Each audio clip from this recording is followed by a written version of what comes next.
And now it's live. All right, everybody. Thank you for joining us this evening. This will be a meeting of the regular session of the Mayor and Council, City of Bisbee, County of Cochise, State of Arizona. It's being held on Tuesday, June 1st, 2021 at 7 p.m. by Zoom. I could have a roll call, please. Councilmember Lewis Pollock. Here.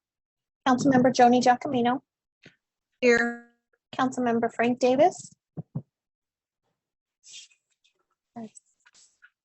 Are you muted, Frank, or I couldn't hear you? Oh, there you go. Here. Okay. Mayor Ken Budge. Here. Councilmember Leslie Jones. Here. Councilmember Joan Hanson is excused. Mayor Pro Tem Anna Klein. Sorry. Isn't here just yet, but she might be joining us. City staff, Stephen Pockins, City Manager, Ashley Coronado, City Clerk, Councilmember Frank Carrie Davis. Bagley, Finance Director, Joelle Landers, Personnel Director, Jesus Haro, Public Works Director, Albert Chava, Police Chief, Joe Estes, City Attorney, Jimmy Richardson, Fire Marshal is also on the line. All right, thank you. So for tonight, for a moment of silence, I was really moved this weekend to go to the cemetery and participate in memorial services for our fallen service people. And as much as what else is going on in the country, we have to remember back of why we have the great country we have. And I just thought maybe it would be appropriate, even though we're one day past, to reminisce for a minute if you or any of your relatives ever served, and give a moment of silence to all those that gave their lives for our freedom. So thank you.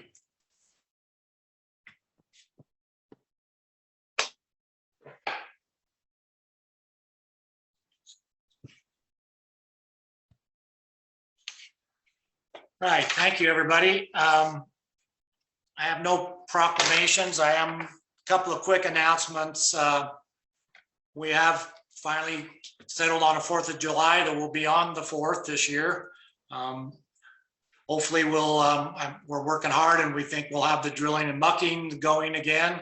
I haven't got a time on that yet, and the parade people have made lots of back and forth, much like we have, to try to come out of this pandemic and figure out what we're going to do. And I'm understanding the parade will be on the 4th also at 3 p.m. So it's a great opportunity for us to maybe start to celebrate, a new beginning. So I just wanted to make that announcement. The picture of my background is actually from a parade in Bisbee back in the early 1900s. So thought it's somewhat appropriate for tonight. So one last thing I'm going to ask, without objection, would be, again, to move item 14 up ahead of item 13. So after we go into executive session, people don't have to come back to hear the announcements. Instead, we'll just come out and be able to recess. So, or adjourn, I should say. So, without objection, I'll make that change. All right. So moving on, we will move to general business. So let's move to accounts payable. And do we have, yes, we have Anna on board. Just a second. Oh, call the public. I just missed it. So thank you. I blew right on by that one. It's in red too. I'm sorry. What am I doing? All right. And I know this, we have 2 letters to be read, and we have one person who would like to speak at Call the Public. So maybe we can get the 2 letters read now, and hope the night goes better. So okay. Go ahead. Thanks, Ms. Landers. Thank you, Mayor Budge. I have a letter from Sense of Place Gallery and Framing, to whom it may concern. Sense of Place Gallery Framing is dedicated to supporting the local community through providing an outlet for local artists to exhibit and sell their art, along with offering a frame service. The Bisbee Bikeway project has the gallery's full support because we feel that a bikeway will only enhance tourism, bringing the much needed revenue for local businesses. Therefore, it will help to increase employment opportunities for local residents, along with providing safety to the many residents who travel by foot or by bicycle around the pit. We feel that the bikeway will improve accessibility for tourists while enhancing the character of the town. We feel that the bikeway will be a welcome alternative connecting route for the various areas of town. Visitors would like to be able to explore the different areas of town while keeping the streets less congested. We believe that the bikeway will most likely bring about a sustainable alternative transportation route for many to enjoy. And sincerely, Carol Chandler. And this is also for the bikeways from Rob Page. Dear City of Bisbee, Bisbee Hospitality Group would like to wholeheartedly support and contribute to the efforts underway to build a bikeway in and around Bisbee.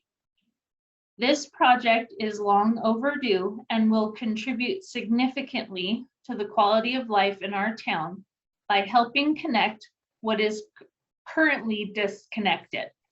It will help promote our beautiful community and reflect our commitment to the quality of life, especially post-COVID. Megan's tireless work on this project should be applauded, and the best way to support her is to put your full support behind her efforts. She is a community asset. Rob Page, Bisbee Hospitality Group. Thank you. And we have Miss Ryan on board or wanted to speak. Is that right? Sorry about that. Yes, she is. Thank Okay. you. Just a moment. Problem? And there she is. Okay, Elena, are you there? Need to unmute. Can you hear me now? Yes. Okay, well, first of all, thank you for letting me speak tonight. I have two things I'd like to address. One, the Ironman. People that are, and I hope your whole audience will listen to this. I was born and raised in this town.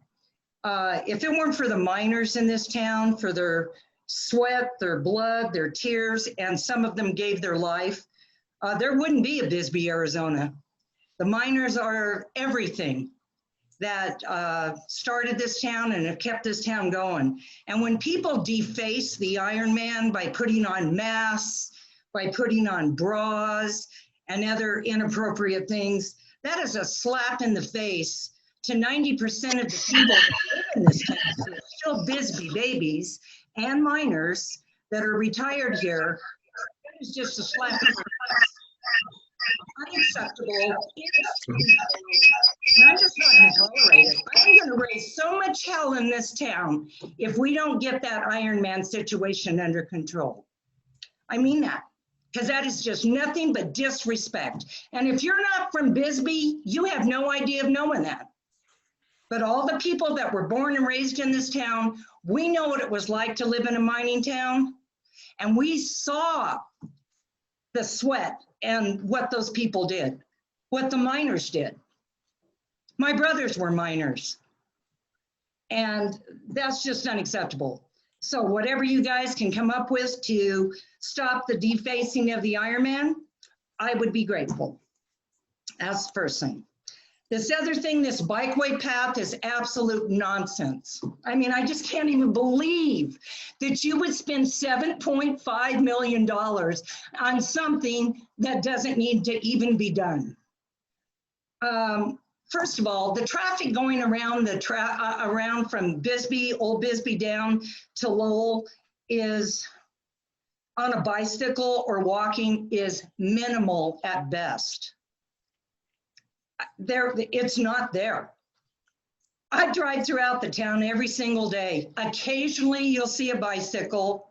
Yeah, you might see maybe in a week, 10 people walk down the sidewalk. Not many.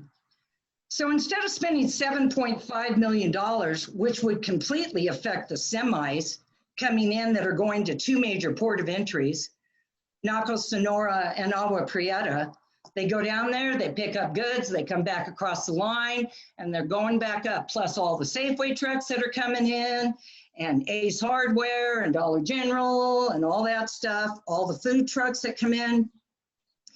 I think that is a huge mistake to take out 2 lanes of traffic, to put in an unneeded bike path and an unneeded, whatever you guys want to do, widen the sidewalk business. I think if you talk to Chief Achavi, there hasn't been any accidents or any deaths at all in God knows how many years. One thing I want to address is we are a small town. This is not a city. So wherever all you people came from that are transplants in this town that weren't born and raised here, love to have you. Just stop trying to change us into be wherever you came from. We don't want to be a big city. Miss Ryan, your time is up. Just give me 2 seconds. I'm almost done. Okay, just finish up. Thank you. Okay, so if you want to fix it, there's a sidewalk that goes all the way down to the turquoise blue old shop down where the pit was. You could put in a sidewalk there with a light where somebody could press a button. Then they could walk across that area and continue down the sidewalk into Lowell. And if you really want to spend $7.5 million, spend it on the tunnel. Refix the tunnel. We did have a death there last year. Lighten it up and put in a bike path there. Thanks for your time. Thank you. All right. I believe that's it. Is that correct? I don't want to cut anybody else off. I think that's all we Yes. had. The rest of them want, For specific items. yeah, the rest will speak on item 3, I believe, and the 14. All righty. Now we can move on to accounts payable. Thank you. I move that we pay accounts payable in the amount of $193,208.68, subject to availability of funds. We have a second? Well, I'll second it. So I don't hear one. So we have a motion and a second to approve accounts payable. Do I see any questions or comments? Seeing none, I'll ask for a vote. Councilmember Pollock, Aye. Councilmember Giacomino, Aye. Councilmember Davis, Aye. Councilmember Johns, Aye. Mayor Pro Tem Klein, Aye. Mayor Budge. Aye. Motion passes unanimously 6-0. All right, moving on to the approval of the consent agenda. We have 2 items, approval of 1 set of minutes and an appointment to the Transit Advisory Committee. Does anybody see anything that would like something pulled for further discussion? Seeing none, can I have a motion for approve the consent agenda? I move that we approve the consent agenda items A and B. Second. I have a motion to approve the consent agenda items A and B from Anna, second from Leslie. Any further discussion? Seeing none, call for a vote. Councilmember Pollock, Aye. Councilmember Giacomino, Aye. Councilmember Davis, Aye. Councilmember Johns, Aye. Mayor Pro Tem Klein, Aye. Mayor Budge. Aye, motion passes unanimously 6-0. So moved. That will put us into new business, so which we don't have any old business. So first item on new business is agenda item number 3. This is a presentation about the Bisbee area master mobility plan and a possible discussion and approval to adopt this plan.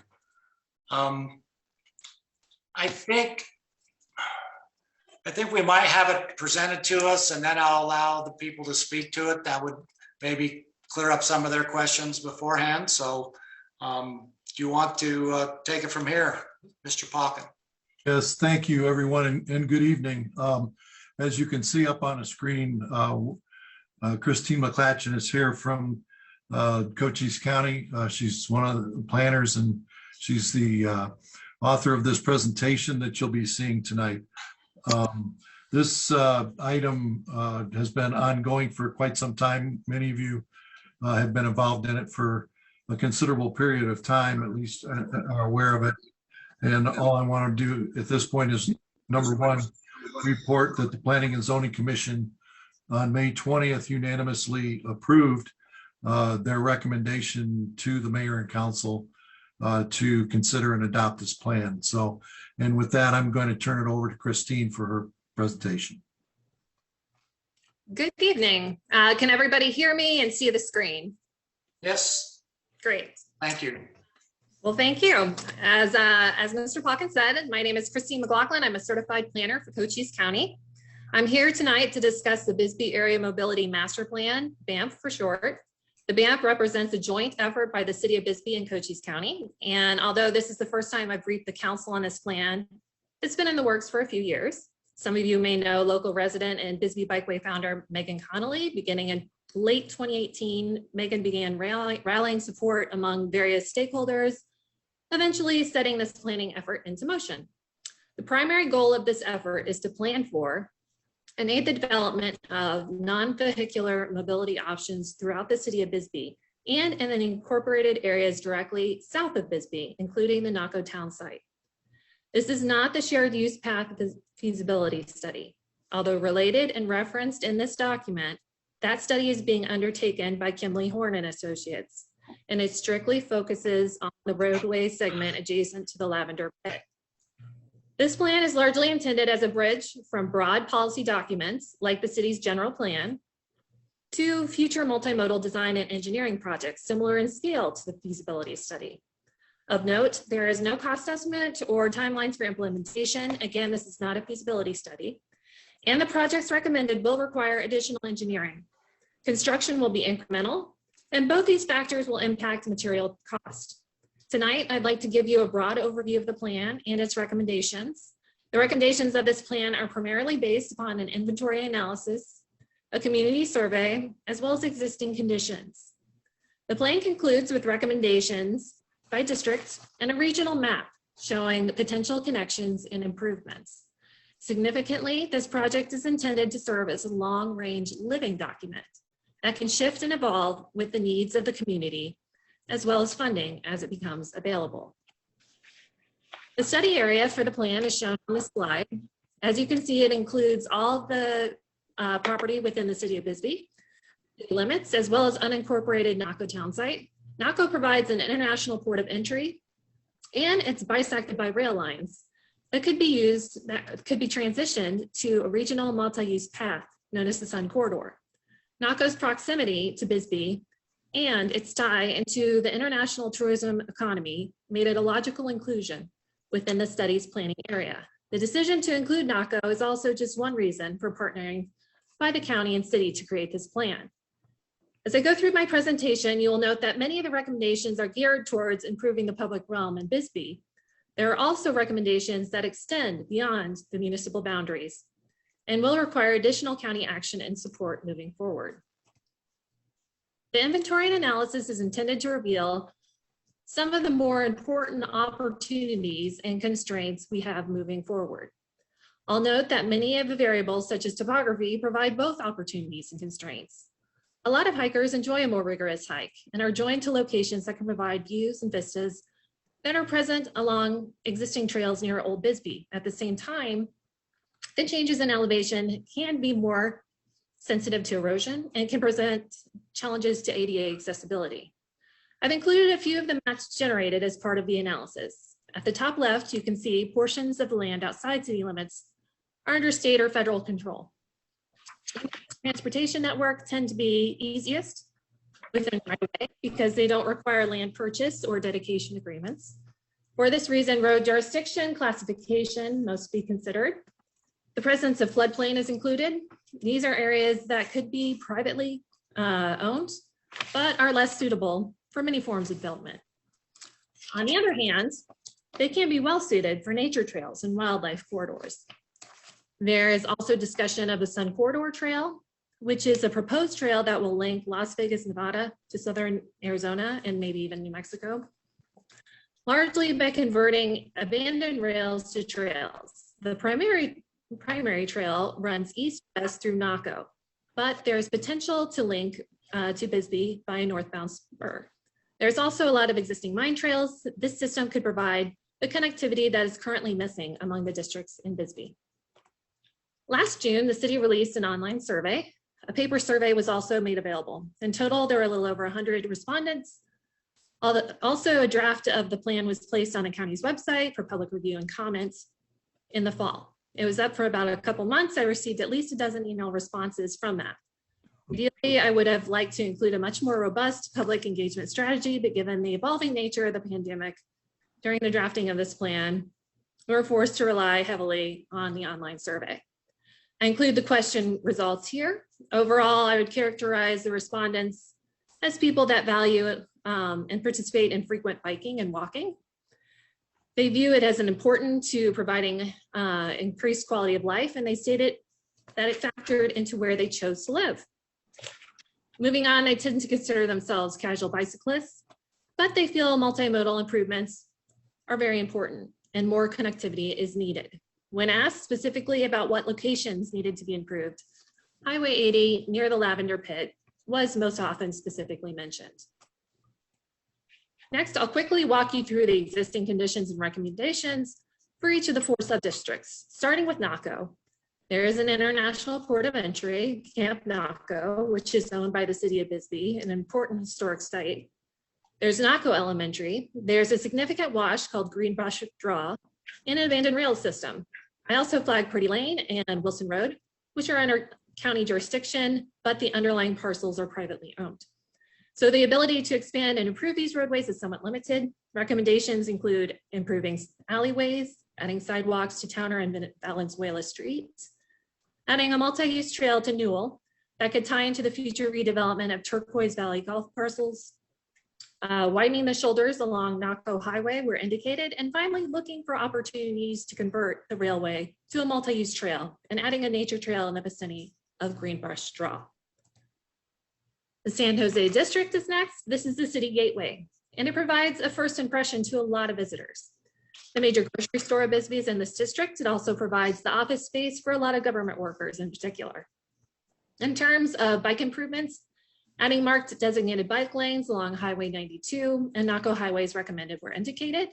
Currently, there are wide shoulders along both of these roads, but as you enter Bisbee, the curb cuts into businesses become more frequent, as do raised curb and gutter along Naco Highway. I also look closely at Collins Avenue, which is a block south of Safeway. There's a senior center, city-owned property, a former school, and a close connection to abandoned rail that could link Warren to Old Bisbee. I think there's opportunity to improve access by adding sidewalks to Collins Avenues, a multi-use trail linking the senior citizen to Safeway, and easement to nearby mining trails. Within Warren, you have 3 of Bisbee's public schools, hospital, Vista Park, the Warren Ballpark, and some abandoned rails that lead from Naco to Old Bisbee. I included the roundabout. Bisbee High is a little more removed from the residential area and serves as an older population of kids that are more likely to bike than walk to school. It's recommended that in conjunction with repaving the old School Terrace Road, that the road width be widened to accommodate wider road sidewalks, shoulders for bike riders. On the other hand, continuous sidewalks are recommended near Greenway Elementary and Lowell Junior High. This is a built out and planned area of limited space within the right of way for a formal bike lane, but given the speed of the road, bikes should be able to share the road with drivers. The alleys, if approved, could provide additional public space and a way for pedestrians and cyclists to avoid walking directly on the roads. Finally, there's Old Bisbee, which is your downtown historic district. It's a tourist destination. It provides a lot of employment. Is here, as well as several parks and the community pool. The right-of-way tends to be narrow and steep. following the natural terrain and must accommodate a balance of sidewalks, parking, stormwater attenuation. There are a number of trails, some of which follow the roads of Old Bisbee, others follow routes along through BLM and Freeport property. There are also many unimproved mining trails nearby. The main focus for this district is connecting it to your other districts via Highway 80, improving trail and city entry signage, improving the look of stormwater canals to make them more of a design feature, and formalizing some of the trail agreements. How and which trails are improved north of downtown proved to be a somewhat controversial topic when the plan was posted online for review a few months back. And many community members expressed concern about any trail improvements in this area. Some of the trails are on private property. In these cases, an easement agreement would need to be negotiated if and only if the property owner was interested in such an agreement. This brings me to implementation. The map on the right side includes some of the recommendations that are intended to improve connectivity and the multimodal transportation in the area. On the left side is sort of a two-sided approach to implementation. As I mentioned in the beginning of the presentation, the study has been a joint effort by county and city, and this will impact implementation. An interesting aspect about Bisbee is many of the large privately owned parcels, as well as some of the right-of-way, is owned by Freeport, which makes this one entity a critical stakeholder moving forward. For the city, this plan can be adopted as a standalone document, ideally. Either the current general plan or your next update could reference it. It has factored into the Lavender Pit feasibility study, which is ongoing. And I strongly recommend a continuous city presence in the Sun Corridor trail planning and development process. There is also incremental implementation that can occur in the annual capital improvement budgeting process. Changes like road restriping can occur and should correspond to your road repaving schedule. Other projects may need to be budgeted and ideally leveraged with matching grant funding. On the county side, the most logical place to begin the recommendations seem to be in our comprehensive plan and special area plan for NACO. Both are existing documents and would greatly benefit from the information and recommendations included in this plan. This plan was presented to the Planning and Zoning Commission on May 20th. The commission voted unanimously to forward the plan to the mayor and city council. And with that, that concludes my presentation. And I'd just like to hear from you guys and see if you have any questions. Right, thank you so much for the presentation. So I'm gonna open this up for our public comment now. I think we have 3 people that requested to speak. Ashley?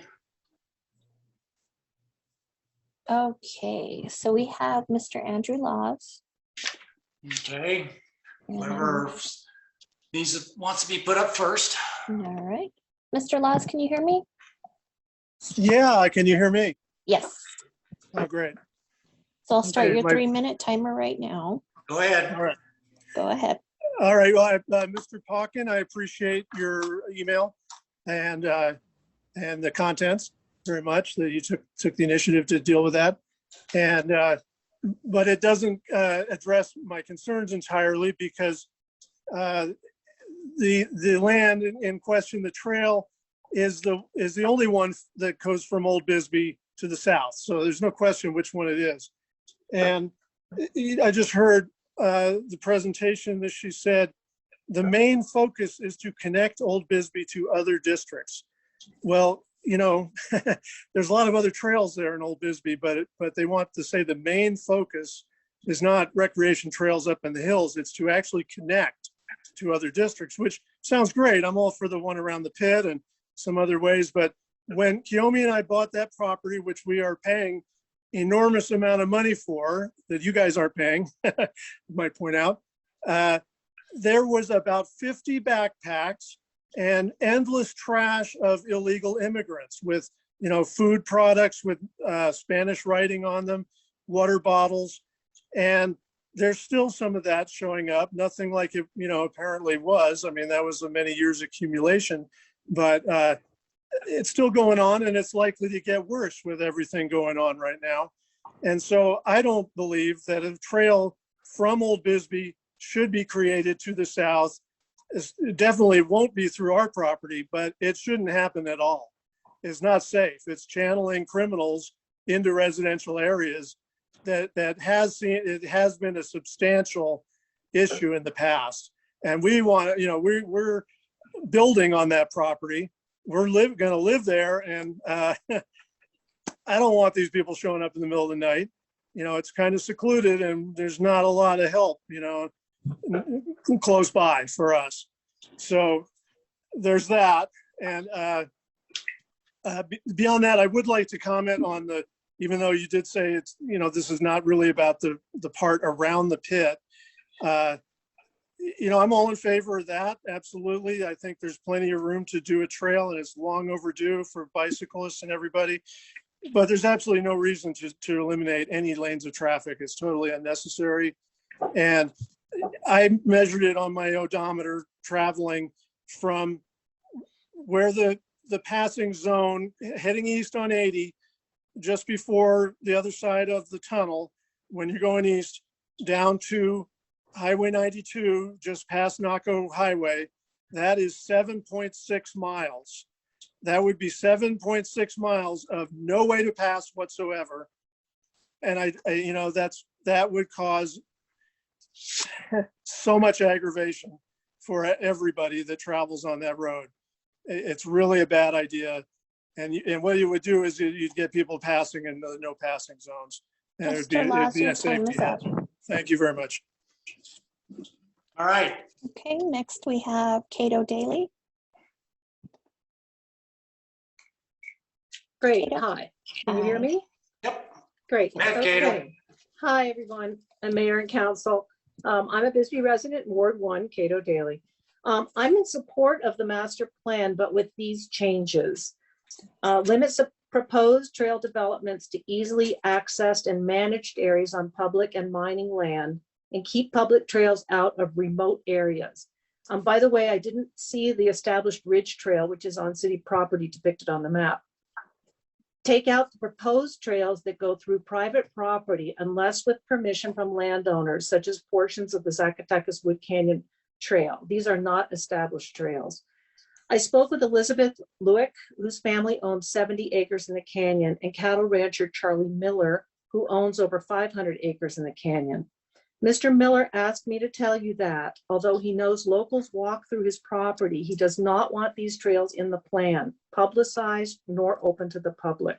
He did not give permission to the planner to include these trails through his property. His property is fenced and posted. With increased use, gates are left open, cattle get loose, and it increases his liability. Ms. Lewick will be speaking to you on this agenda item, I think. Additionally, in developing trails, especially in remote areas, the council needs to consider that unprepared and inexperienced hikers will walk them. There are dangerous mining shafts and tunnels. Recently in Zacatecas, a hiker's dog fell into a mining shaft and emergency crews had to get him out. A hiker got lost, and again, emergency crews were called out. Opening up remote hiking trails to the public increases fire risks from discarded smoking materials and camping. Zacatecas has had 3 fires in about 10 years. We are very concerned about increased fire risk. Increased foot and possibly bike traffic increases trash, encourages erosion on fragile soils, and negatively impacts wildlife like the rare coatimundis we occasionally see. Hikers exploring caves disrupt bats. Indirectly, by including proposed trails in public documents, curious hikers seek them out, and many hikers don't care if they trespass on private land or not. Lastly, I know we need visitors to boost our economy, and I encourage that, but not at the expense of local residents. In Old Bisbee, parking is difficult. It's hard to drive through town. Jeep tours disrupt neighborhoods. Neighborhoods are fragmented with B&Bs. There are already tourists everywhere. Encouraging tourists to walk on multiple trails, especially in remote areas, is another loss of quality of life for residents. So these are my takeaways.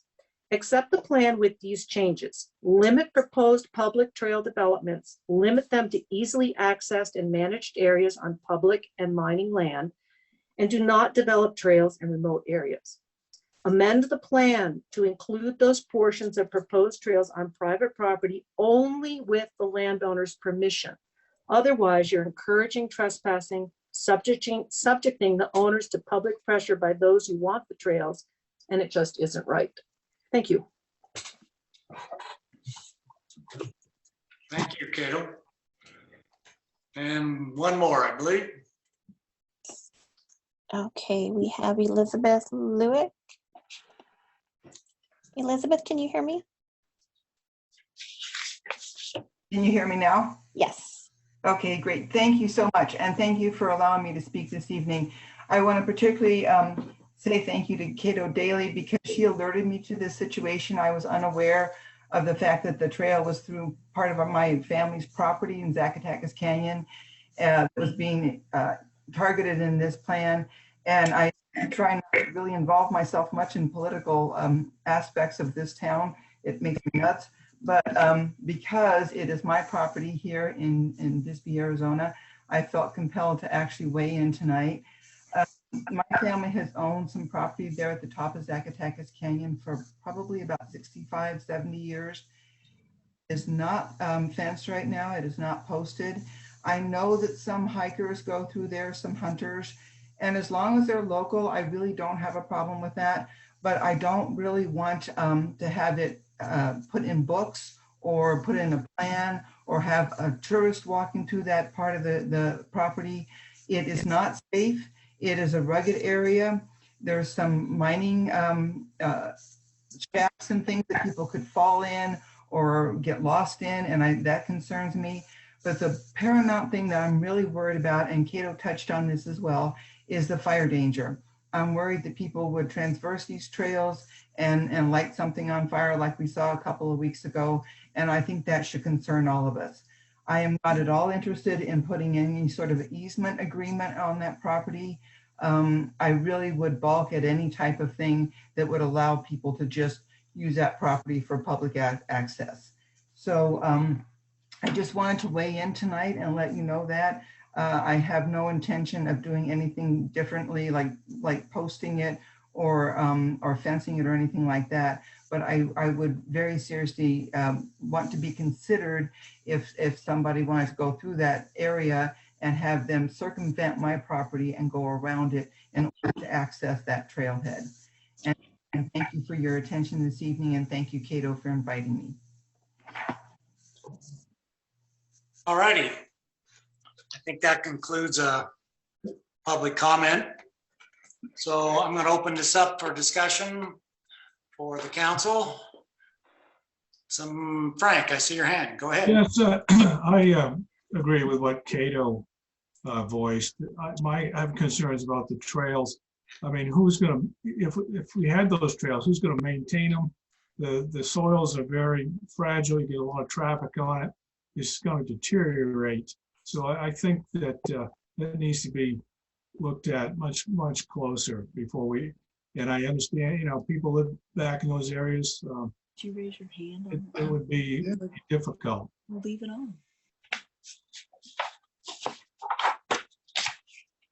All righty. Mayor, may I please? My apologies, but I missed the fact that Kiyomi Fox also wanted to speak at call to the public in addition to Mr. Laws. Oh, okay. My apologies. I didn't see that, but okay, sure. Go ahead. Let's regress this for a second. My apologies. No problem. That's Zoom. Kiyomi, are you there? Yes, I'm here. My apologies for missing that. All right. I am Kiyomi Fox, and I am the other owner with Andrew Laws of our property. And I won't make this long. I just want to say that I second and echo Andrew's comments, and also Cato Daly. I really appreciate the thought that's going into this. As a landowner, we are the ones. We're the ones that have been picking up the trash that other people have left over the years, and it is our property. And remote areas, which is some of our property, I feel is completely inappropriate for people tromping around, not knowing what the hell they're doing. So I really am adamant and in agreement with Andrew and the other people that have spoken about this. And thanks for your time. Thank you. All right. We heard from Frank. So many, who else would like? Lou, go ahead. I'm in agreement with Ms. Daly and all the other speakers who own private property. I think they need to be given consideration in this, and any effort on the part of the county and the city to develop this master plan should take their desires and their wishes into consideration. All right. Anyone else? Anna or Joni? Or I have so many muted here, it's hard to see. Any other comments? Well, I tend to agree also in respect that, you know, private property rights are private property. It is a bit, you know, these aren't really well mapped out. It's not like a real map, but somebody could follow these. We do have a bunch of, or quite a bit of BLL land around us, and also, you know, some state trust land that can be used by the public. It's getting access to those. Going south, there is a complete line of Bureau of Land Management that could be used that direction off of something like Spring Canyon. But as far as going north, there's very little except right just above the town. So I don't know, does everybody feel that we can approve this with the caveat to remove any of the trails from this this master plan that happen to be on private? Part of the problem is we don't know exactly where Freeport will be, because a lot of this that you see in the white on the maps is Freeport, and they could very well agree to it. Then we'd have to go back in and draw them back in, but that's where I kind of see the, it's hard to tell what is Freeport's and what is other private property from these pretty small maps that are on this. Frank. Yeah, I just want to say again, I think that opening up these trails is really problematic from a maintenance point of view. It's national parks, you know, they're always running around trying to keep their trails clean. There's no money in the town to do maintenance on these that go across private property. I think that we should move to take these out of the plan. Improve the rest of the plan looks great, but I think these trails need to be removed at this time from the plan. So mining trails and I guess what they call unimproved trails. Is that what you're saying? Yeah, I think so. I think it's going to be problems with that, getting people out there and then having to maintain that stuff. Who's going to do that? And we wouldn't maintain them because they would be outside of the city limits, but it would be the BLM. Yeah, it'd be a mess. Yeah. So, but we do have the fire danger that might come down. That too. Mr. Pocken, do you have a yes? What's your feeling? Just a couple of observations. First of all,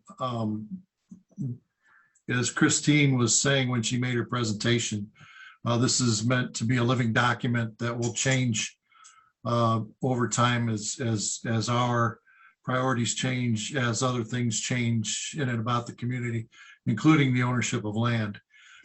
Therefore, I don't see that, you know, we made an effort here to include every possibility that could work into a trail of some kind here, but it doesn't have to be that way right out of the starting blocks, and should be reviewed periodically, much like our general plan needs to be reviewed periodically for changes based on changes in the population, changes in the way we do business and that sort of thing. So I think it's probably a wise decision, certainly to take ownership of land into consideration with this original document.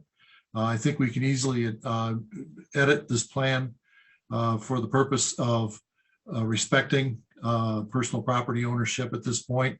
And at some point, if one of these landowners would, want to do something different with their land, they can always come and see us, and we can make changes periodically to the plan. So I don't see any harm in taking some of this stuff out based on their wishes, because it can always change later. Right, that's kind of where I was going, and it sounds like consensus from 2 more council members. So, any more discussion? Any more? Ken, I'm sorry, my camera's not working. Oh, go ahead, Leslie. Yes, just speak up because I can't see. Yeah, I'll just yell at you. You're black. Okay. So anyway, I agree with Frank. I agree with everyone. It just, I really want to respect the people who own the land. And I'm also concerned about the fire danger and the mining shafts and everything that Cato talked about. So I just wanted to tell you there's consensus from me too, that we should take those trails on private property out. All right. Any other? So let me ask you, Miss City Manager Pock, would it be appropriate to pass this with the trails taken out, or table it and then have it brought back after they have been taken out? Can we just, I guess we could ask the planner, and what do you think? Well, I'll defer to Christine after I put in my 2 cents. I would feel better, and I think everybody would feel better if we did the editing before we were asked for approval. Christine? Either approach is appropriate. It's whatever you're comfortable with.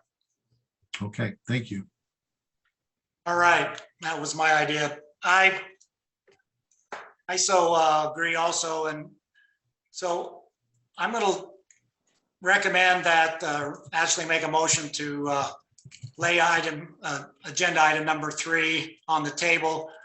Not necessarily will come back to us in next council meeting, but what point it is revised to take out any trail that happens to be appearing on private property at this point. So, or we can just not take any action on it and just have it brought back. That might be the easiest than actually delaying it. So why don't we do that? I'm just not going to make a motion. I'll withdraw my motion. We won't take any action on it tonight, and we'll just ask that the county bring it back to us with those caveats that we've all talked to. Would that be acceptable to everybody? Yes. Yes. All right, thank you. If you can do that. Oh, go ahead. Yes, thank you. Yeah, I think you know where we are. Instead of making a big formal motion, we'll just wait for it to, shouldn't take too long to get the erasure out and handle that portion, and then we can bring it right back and probably be a lot quicker. So with no, there's no motions coming out from anybody, we'll just move on to item number 4. All righty. A lot of screens tonight. So item 4 is this will be the public hearing that we're going to hold, Truth and Taxation, for the discussion of the FY 2021-22 proposed budget for the city of Bisbee. So we will turn this over to Carrie or Mr. Okay, Carrie. Mayor and Council, this is just the public hearing on the proposed tax increase and the budget that's required that we have before we approve the budget. And the proposed tax increase, that would be the next council meeting. All right, so I'll hold a public hearing here. If that's our presentation, So with this, I'll open the public hearing. So I'm going to ask, is there any discussion by members of the public in support of this item? Hearing none, I'll ask if there's any members of the public in opposition to this, any of the items in this agenda. And I'm going to ask the clerk, do we have any written communications? No, I've received nothing. So hearing nothing in the affirmative or the negative and no letters, I will close this public hearing. So now I'll open this up for discussion by the council as a whole.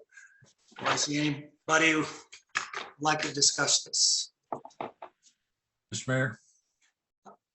I see Lou first. No, but I'd like to hear Steve first. Okay, all right. Go ahead, Steve.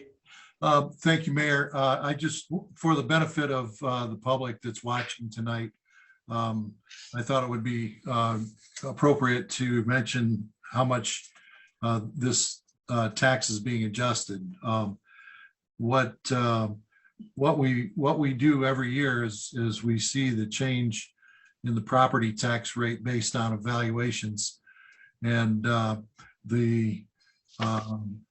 we are permitted by law to do a maximum of 2% plus any new construction that takes place, since new construction is on a tax rolls for the very first time after it is recognized by the county. The primary, we only have a primary property tax, and that tax rate is currently $2.99 per, excuse me, $2.99 per $100 of valuation.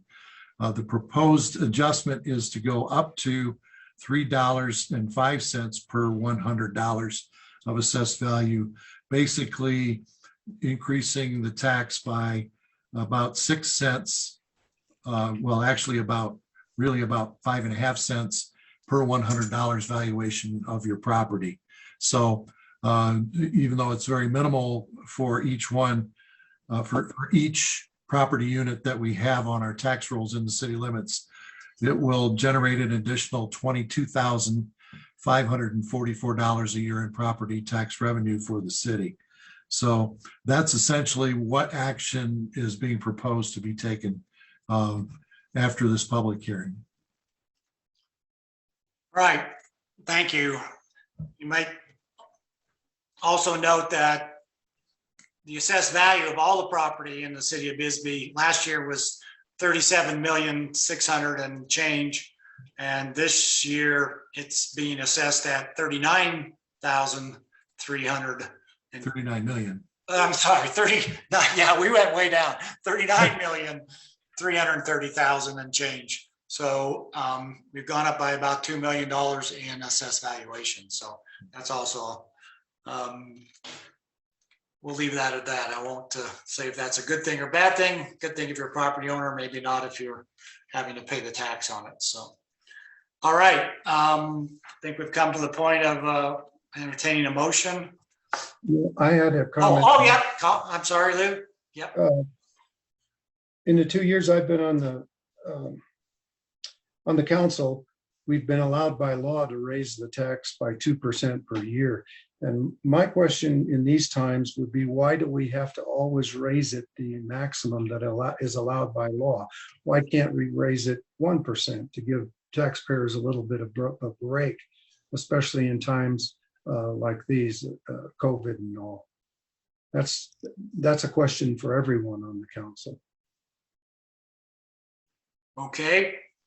I'll answer. My answer to that is, I understand. That seems like what we do is we raise what the state will allow us to raise. And as you can see, from the budget, we have a lot of funding issues that we need, and I'm not sure $11,000 will make or break us one way or the other if we go 1% instead of 2%. And I'm not really sure if 3 cents on $100 evaluation will make or break somebody else. So I'm really feel that since we're facing a lot of increase in costs for the city to run the city, just like everything else with inflation, that we have to keep up with inflation or else we'll just get further behind. And the next year we can't raise it 3%. We're still stuck into the 2% mode. So the state won't allow us to play catch up. And that's my reason why I would think that why we do it a full percentage. But any other comment from anybody? Well, Ken, Yeah, go ahead. I agree with you, Ken. We've got to pay our bills, and it's not asking a lot.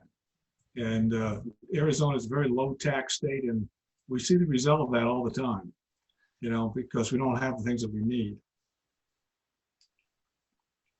Okay, any other comments? If it's Leslie or Joni, you just have to speak up because I can't see you, so feel free to interrupt. All right. Okay, I'll just make the motion. I move to consider, or I move, oh, this is just the public hearing. We're gonna have this up the next time, so we won't need a motion on this tonight. So you'll have your chance to vote on it at the next meeting. So public hearing was being held. All right, thank you, everybody. Moving on to item agenda number 5. This is a discussion and possible approval of resolution R-21-05, adopting the final budget for FY 2021-22 for the city of Bisbee, adopting the alternative expenditure limitation for FY 2021-22. Open this up for discussion. Mr. Mayor. Yes, well, you want to present it? Go ahead. Yes, just a very brief presentation because we've spent numerous evenings, excuse me, going through the detail on this budget. But I just wanted to open up the discussion by saying that the proposed 21-22 budget is in all funds, revenue, and expenditures is the amount of $23,500,000 and change. This is slightly up from the 2021 approved budget, which was $21 million and 700,000.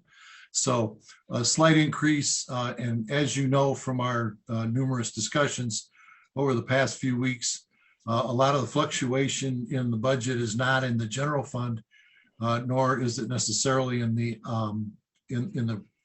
enterprise funds.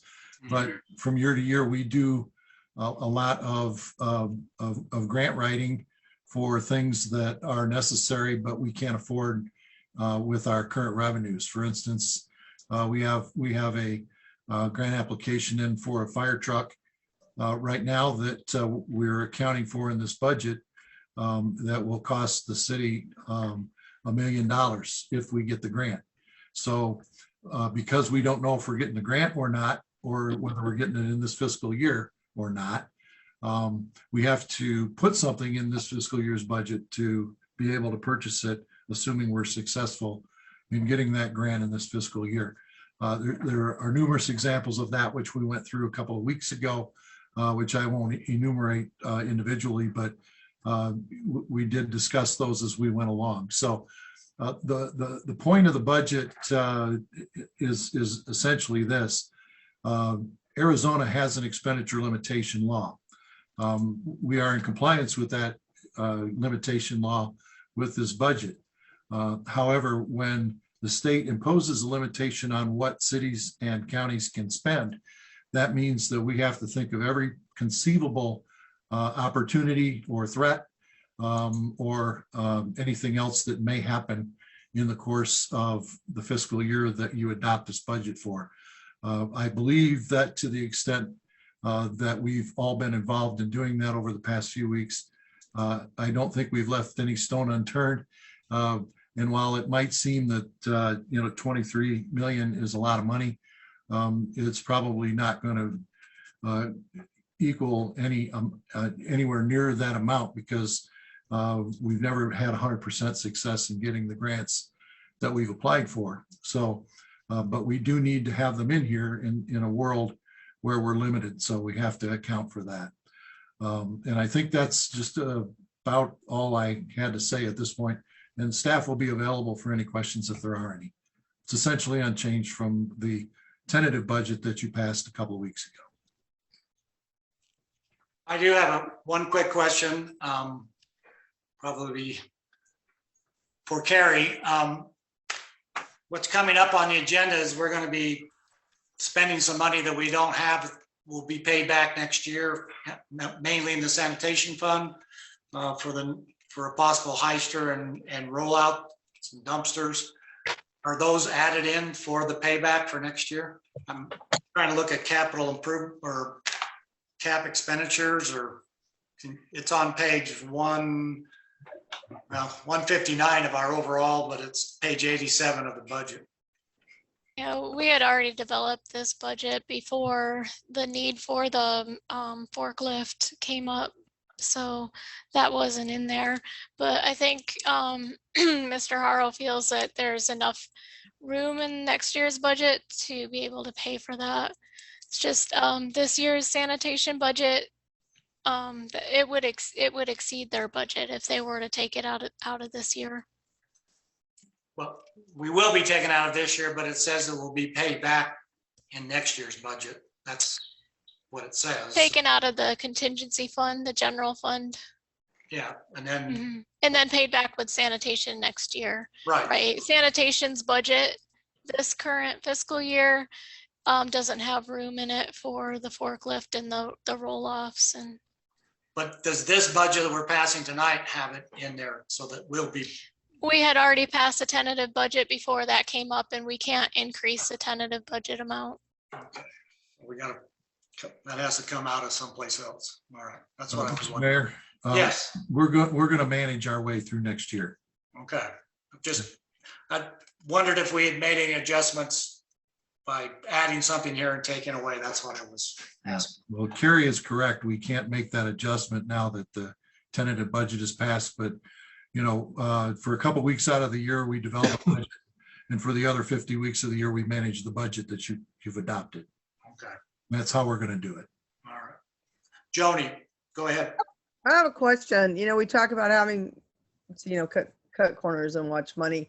Is there any way we can combine some of these positions? For instance, you know, we have a fire marshal and a building inspector job. Why are those two jobs not combined? I mean, they're kind of doing the same thing, are they not?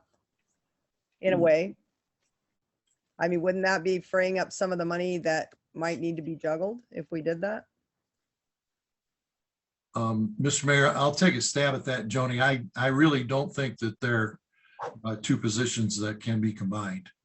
There's too much more of the public safety fire related part of the job of a fire marshal that just isn't a part of being a building inspector. And I don't, and even if I thought we could train somebody that could adapt to both jobs, it would not be in the next year. Is it my internet or is it you guys? Because I didn't hear anything you said, but that's okay. You don't have to repeat yourself. So. Okay. Was I being heard? Yes, I heard you. It must be my internet here. Okay, thanks. It'd be a lot for any one person to handle everything in the town. Right. It'll be impossible. Well, you're more blunt. Thank you, Dave. Frank. Any other comments on the budget? Would somebody? Oh, I see Anna. Go ahead. Okay, kind of just to piggyback on what Ms. Giacomino said. We know, yes, that we cannot spend any more than we've already approved for the tentative budget. But again, our budget is kind of a fluid document, correct, Mr. Pocken? Always. Okay, so if need be throughout, we can make adjustments, whether it be with positions or other things like that, correct? Yeah, and you know, if you look at the personnel costs in our general fund versus everything else in our general fund, you're probably at about 85% of your budget is in personnel costs. I don't recall in the years that I've worked here ever actually having to lay anybody off, but I do remember in the years of the Great Recession not filling positions that came open. And so you know, that was one method by which we could do that. We can also delay capital equipment purchases, and you know, those are always the stuff that everybody wants to race to buy on July 2nd. But this year, all the capital equipment purchases are going to be put on hold until I see the cash flow in such a condition that we can allow those capital equipment purchases to take place. Okay. And I'm not talking capital improvements, I'm talking capital expenditures. Thank you. All righty, any more discussion, comments? I'll entertain a motion if I could, so I can get down. I move to approve resolution R-21-05, adopting the final budget and the alternative expenditure limit for fiscal year 2021-22. Second. I have a motion by Frank and a second by Leslie to approve resolution R-21-05, adopting the final budget. Have a roll call, please. Councilmember Pollock, Aye. Councilmember Giacomino, Aye. Councilmember Davis, Aye. Councilmember Johns, Aye. Mayor Pro Tem Klein, Aye. Mayor Budge, Aye. Motion passes 6-0. Mr. Mayor, before you move on, I just want to say thank you to everybody. A lot of people worked on this thing, and everybody deserves a pat on the back for their participation in their in crafting this budget. And so now, starting on July 1st, we start managing our expenditures so that we get the best bang for our buck. So thank you all. Thank you for that, Steve. Yes, the department heads, they don't know how, we don't really hear from them, but they had a lot to do with this, so they have to work with you. All right. Moving on to item number 6. This is discussion and possible approval of the grant management policy. I guess this will be to Carrie. Mayor and council, this is a grant management policy that our auditors, during our last year's single audit, the auditors found us to be lacking in a policy that's required. This was developed with guidance that they provided along with some other sources. And the corrective action plan was to have this developed by the end of this fiscal year. All right. I'll open this up for discussion. Anybody have anything they would like to add? Make comment? Seeing none, could I have a motion?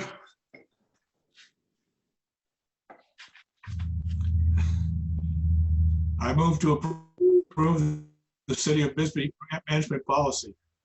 Second. All right, I have a motion by Frank and a second by Lou to approve the City of Bisbee grant management policy. Can I have a vote, roll call, please? Councilmember Pollock, Aye. Councilmember Giacomino, Aye. Councilmember Davis, Aye. Councilmember Johns, Aye. Mayor Pro Tem Klein, Aye. Mayor Budge, Aye. Motion passes 6-0. Thank you, everybody. Let's move on to item 7. This is a presentation, discussion, and possible approval of a park and facility and right-of-way use permit for bird rides. And this is for short-term e-scooter rentals. So Mr. Asius, go ahead. Good evening, Mr. Mayor, members of the council. Yes, this right of way or this application for park facilities and right of way permit use is a unique one to Bisbee. It is for short-term e-scooter rentals. This is something that I did have a conversation or meetings, multiple meetings with Chief Chave, and I believe that this is something that is in need for the council to have a really clear idea of what you all are approving. So this is typically would have gone through either administrative approval or gone through the consent agenda, but I feel it's really important for you all to understand what is important, what you all are approving. So today we'll have Mr. Mike Butler. He's the senior account executive for Bird, and he's going to go through a presentation so that you are familiar with what you all are approving. We're considering. Okay. Thank you. Mr. Butler, go ahead. Yes, thank you. Well, nice to meet you all. Appreciate you carving out some time to speak with me. So I'll be able to present right now. Give me 1 second. This should take about 5-7 minutes. I'll go over a bit more about Bird and our business and kind of what we're proposing in Bisbee, and then we'll open it up to some Q&A, as I'm sure there will be plenty of questions. So 1 second.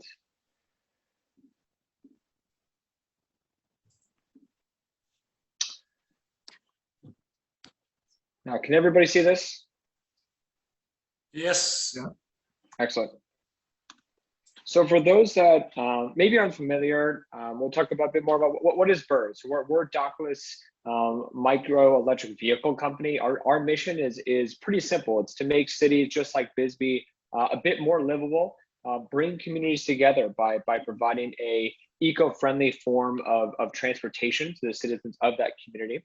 We started this business in 2017. We're actually the first company in the world to start this e-scooter concept, and that actually brought us to be the fastest company in the world to a $1 billion valuation. So there was a lot of early press and early excitement. Today we're live in about 150 cities across the globe, and that spans multiple continents, dozens and dozens of different countries, and will likely be in somewhere around 300 or 400 cities by the end of this year. Now how this service works, it's very similar if you've seen these in some other cities nearby. These scooters are strategically placed in various locations throughout the city. You would walk up to one of those vehicles, you would download the application, sign our waiver, verify your age, put in your payment information, go through the necessary educational tutorials and videos, which we feel like are really important. And then you take that scooter for a ride, you drop it off in the location when you're done, and someone picks it up and does the exact same thing. So we are a dockless model, which essentially just means that vehicles are placed in certain areas, which means that they're free flowing. So they can be picked up in certain areas and they can dropped off in those same areas. And the way that our pricing works is to unlock the vehicle, which is what that gentleman on the right is doing. That's going to cost you $1. And then for every minute that you're using it, it's going to be roughly 25 or 30 cents, which translates to an average ride of anywhere between $5 or $7. Now that's our standard pricing. We of course have discount programs for individuals that are perhaps in a low income bracket if they're enrolled or eligible for a government assistance program.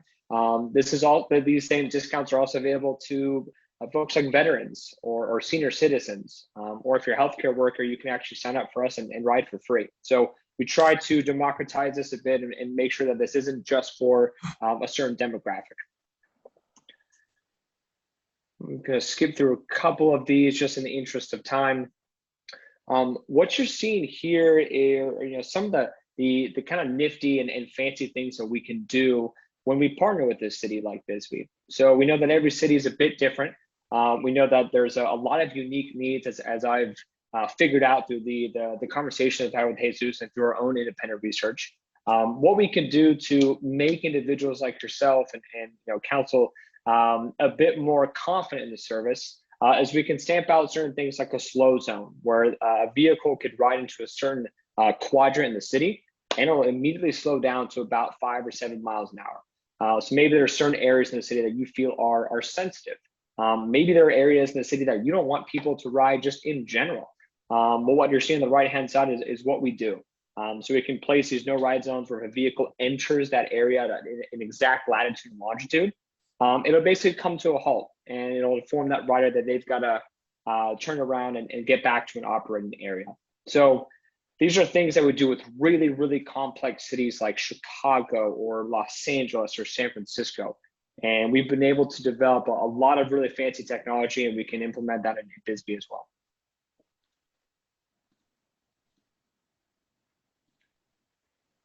Now, what we do when we enter into a city like Bisbee, it's pretty unique. So what we're actually going to do, and this is actually someone that we've already identified, someone has raised their hand and asked to be one of our local partners. So this is not really a business, or I should say it's not Bird that's coming in here and running the operations. We actually partner with somebody local. So this is someone who's either from Bisbee or lives in Bisbee, someone who knows the area, knows what people do, knows what the people are like, and really is incentivized to make sure that this succeeds. So we found this operational model to be hugely impactful and hugely important in every city that we run. And it's solely because this person has such a flavor and such a deep knowledge of their market that they can essentially run the business better than we ever could. You know, I've never been to Bisbee. I don't know the ins and outs, but this business certainly could. And because of that, they're able to perform these deployments, these rebalancing efforts, these servicing of the vehicles, and they become our strategic operational partner. And they also do a lot of things in helping us address a lot of clutter concerns. This is likely the number one question that I probably get in every single city is, hey, you know, we think the service is great, but how are you addressing things like clutter or making sure that these vehicles aren't causing a nuisance? So there are things that the city can do. The city can go out there and actually create some space. They can stencil out parking zones as a visual marker for riders. If the city of Bisbee has no desire for that, that's all right. We're actually going to already do it ourselves. So we educate our riders through tutorials and notifications, and we remind them and we can teach them about where to park, how to park. We can give rewards when users are parking correctly. So if someone goes out there and parks in a designated zone, we'll just give them a couple bucks for that. So we really like to encourage a lot of that behavior, and we feel like that'll actually create a habit when folks are using these. We also have a ton of data on where these vehicles are being used. You know, just tonight I've listened to a lot of different presentations about mobility and you know, trying to create this pedestrian friendly environment. And this can actually be used for that. We can provide the city of Bisbee with this movement data about where people are coming from, where are they picking up rides, where are they riding to. And this is just free. This is just part of our service. And a lot of cities have found this to be hugely valuable because it's very difficult to obtain this level of data through any other mechanism. So our proposal is pretty simple, actually. As Jesus mentioned, our approval document really is that right-of-way permit. We would likely start in Bisbee with around 50 to 75 units. Most likely in that historic kind of downtown area where you see a lot of vibrance and a lot of the activity, most likely from tourists. And we would find that one fleet manager, so one business to assist us in running the operational side of things. And hopefully, you know, this can be approved and we can actually get this operation started either in June or early July, and really kind of see the efficacy of this program and determine if this is something that Bisbee would like to extend beyond 2022. So with that, I will stop talking and I will open it up for any questions. All righty. Ann, I saw first, then I'll go to Lou. Go ahead, Ann. Okay. Mike, you have said that, or you just said that you've never been here and that you have a local person for the fleet manager. Who is this local person? And you know, to me, it sounds like a cluster waiting to happen. And the fact that you've never been here to even, you know, look at the area, see what, you know, as it is, things are so busy with tourists on the sidewalks and things like that. They're out in the middle of the street, taking pictures. It's very busy. It's Yeah. I don't know. I just don't see how this could possibly work. It just sounds like a mess to me.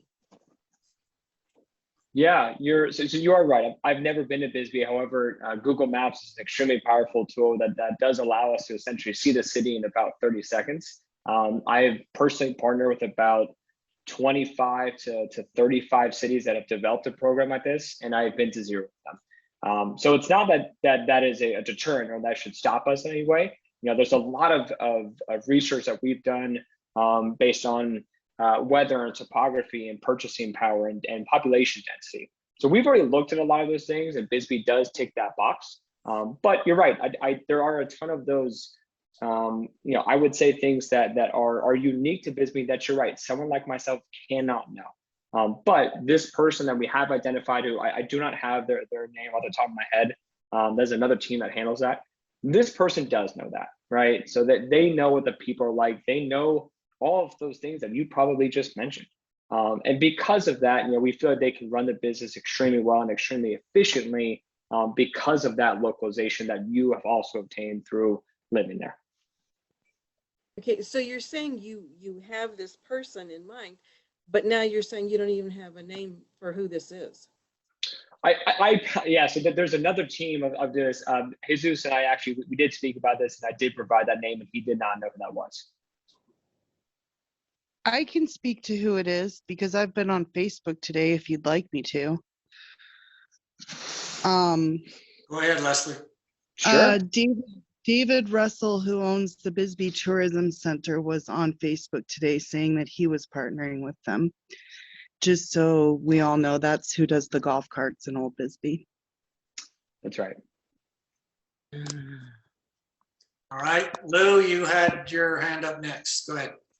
Yeah, I was wondering if this local rep has a shop where he can do maintenance and if he's qualified to do the maintenance on these units. And if he would also be responsible for picking up any that were abandoned in places where they shouldn't be left. Yeah, absolutely. So today, to give you all a sense of this, today we have about 1,000 of these partnerships across the US and in Europe.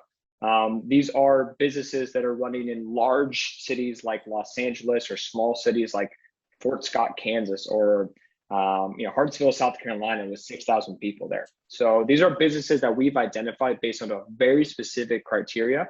They have to have transportation, they have to have space and storage, they have to have time to run this business, they have to have some sort of mechanical savviness. And if they don't, then we haven't done our job right. We have to go out and find that person who does. Because if they can't run the business, then our business suffers, and the reputation between Bird and Bisbee also suffers. So I have the confidence that the other individual who was out there developing that partnership, it's their job to let them know that, hey, part of the expectation is deploying these vehicles, servicing them, repairing them.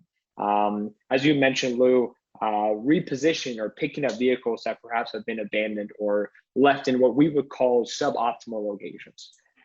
So that's part of their expectation. They're actually financially incentivized to do so. And how do you verify the age of the user? So you do have to tick a box that says that you're above the age of 18. We could do some other things as well, where we actually provide or we force an individuals to place their license. Now we haven't always done that. It really is a city to city basis, just because a lot of individuals that are over the age of 18, for one reason or another, they don't have that license. So we don't want to deter them from having this type of transportation. So really, it's just a city to city case. Thank you. Ken. Go ahead, Joni. Okay, so I'm Zooming from Brooklyn, just to let y'all know. And I've been dodging scooters and bicycles, electronic, here the whole time I've been here since last Friday. They have a great shared path program here with the bike trails, yet people are still riding on the sidewalks. People still do not yield to pedestrians, and I'm in a big city. So I guess my concern with this program is, number one, who's going to keep them off the sidewalks? That's just going to cause more headache for our local cops. who's going, how are we going to be able to, I guess, control them when they're, even if they are on the streets and they're interrupting traffic flow? I just have some real major concerns with the electric vehicles, just from almost getting nailed myself by some of them this last few days while I've been here. I just think it's for Bisbee. My other concern is they've got to be parked somewhere. So are we going to take up parking space that we don't already have to put in these racks for these scooters or what have you? Because that's an issue here. My friend has lost a lot of parking in front of her co-op, and because they had to put the racks for the bicycles, for instance. So, I mean, you've got to have racks for the scooters unless the person is planning on keeping them at their business. I just see this as a kind of a can of worms for us in a lot of ways. Yeah, no, I can certainly appreciate that if that was the case in Brooklyn. That's obviously a completely different city with hundreds of thousands of people and likely swarms of scooters and bikes and pedestrians and cars. That's not truly comparable to Bisbee. But on that point, we don't have any infrastructure. We're not taking away from any parking spots or anything like that. There's no physical infrastructure that we implement here. So that's very clear. Even on top, there's no even capital commitment. We're not asking for an investment. We're not asking for anything. We hope that because of this, the city of Bisbee can actually generate some revenue. So that is the case in a lot of these cities. But I would hope that a city that is not comparable to Bisbee is being compared to this, just because it really is night and day. There actually isn't an e-scooter service in Brooklyn. Those are likely just personal vehicles, and I'm sure you're just as likely to get whizzed by a car than you would be a bicycle or a scooter. They're provided by the city. But again, who's going to control these scooters from being on the sidewalk? You talk about your zone, where you can do your latitude and longitude. You're going to do the latitude and longitude for every sidewalk that we have, because now we're going to have the possibility of electronic vehicles, i.e. scooters, running around on our sidewalks, because maybe they don't want to ride on the street. Legitimately, I mean, like, you can't compare Brooklyn to Bisbee, but I do when it comes to this. I look at the headache, because I'm watching what these people are doing here. And granted, we're not as big as Brooklyn, but there's still some of the headaches that are going to occur, and that's how are we going to control that? And is that just dumping one more thing in the laps of our police that they're now going to have to monitor the sidewalks? I mean, that's just my concern. Yeah, and the Valicans are probably in every city. I mean, I want to be very clear about this. This is really just a trial period. This is a pilot program to determine if this is something that the city would like to extend further. There are hundreds, if not thousands, of cities across the U.S. that have adopted this and find a ton of value in this. I'm not saying that Bisbee is a perfect fit. I am simply asking for a pilot program to see if it is. If we can determine after 3 months that this is an absolute disaster, the city is up in flames, the scooters are running rampant, we'll be out of your hands, just as quick as we can. I don't think there's any notion here that we're trying to muscle our way into a city that doesn't want us there. If the city doesn't want us there, the good thing about this is that there are thousands of cities that do, right? So I think you're right. There really is. I would probably guess that if you don't see a lot of people running bicycles on the sidewalks, they would likely not be riding scooters on the sidewalks. And just from what I've seen of Bisbee, and again, I haven't been there, I know the sidewalks are really narrow. I probably would opt to ride on the street compared to opting to ride on the sidewalk. So I'm going to ask our chief of police to weigh in on this. I need to hear from administration on also the fire, if we would like, from George. Go ahead, Albert. Good evening, Mayor, Council. Jesus and I have met on this, and we've talked to discuss it a little bit. There's definitely some concerns that I have from the public safety side. I think about these on Main Street. We get complaints as it is now about people who just because they're riding their skateboard in that area. And there's people that don't care for those things, and then adding these other vehicles in there. is just going to compound that. I also have some concerns with the fact that when people are done with these scooters, they basically leave them wherever they finished using them. So to say they picked one up at Circle K and they ride it down to the post office, they just leave it wherever they're finished with it, and that could be there on the sidewalk. I myself, being downtown Phoenix this last couple weeks, I've seen numerous scooters as you walk by, and then of course they have great big sidewalks.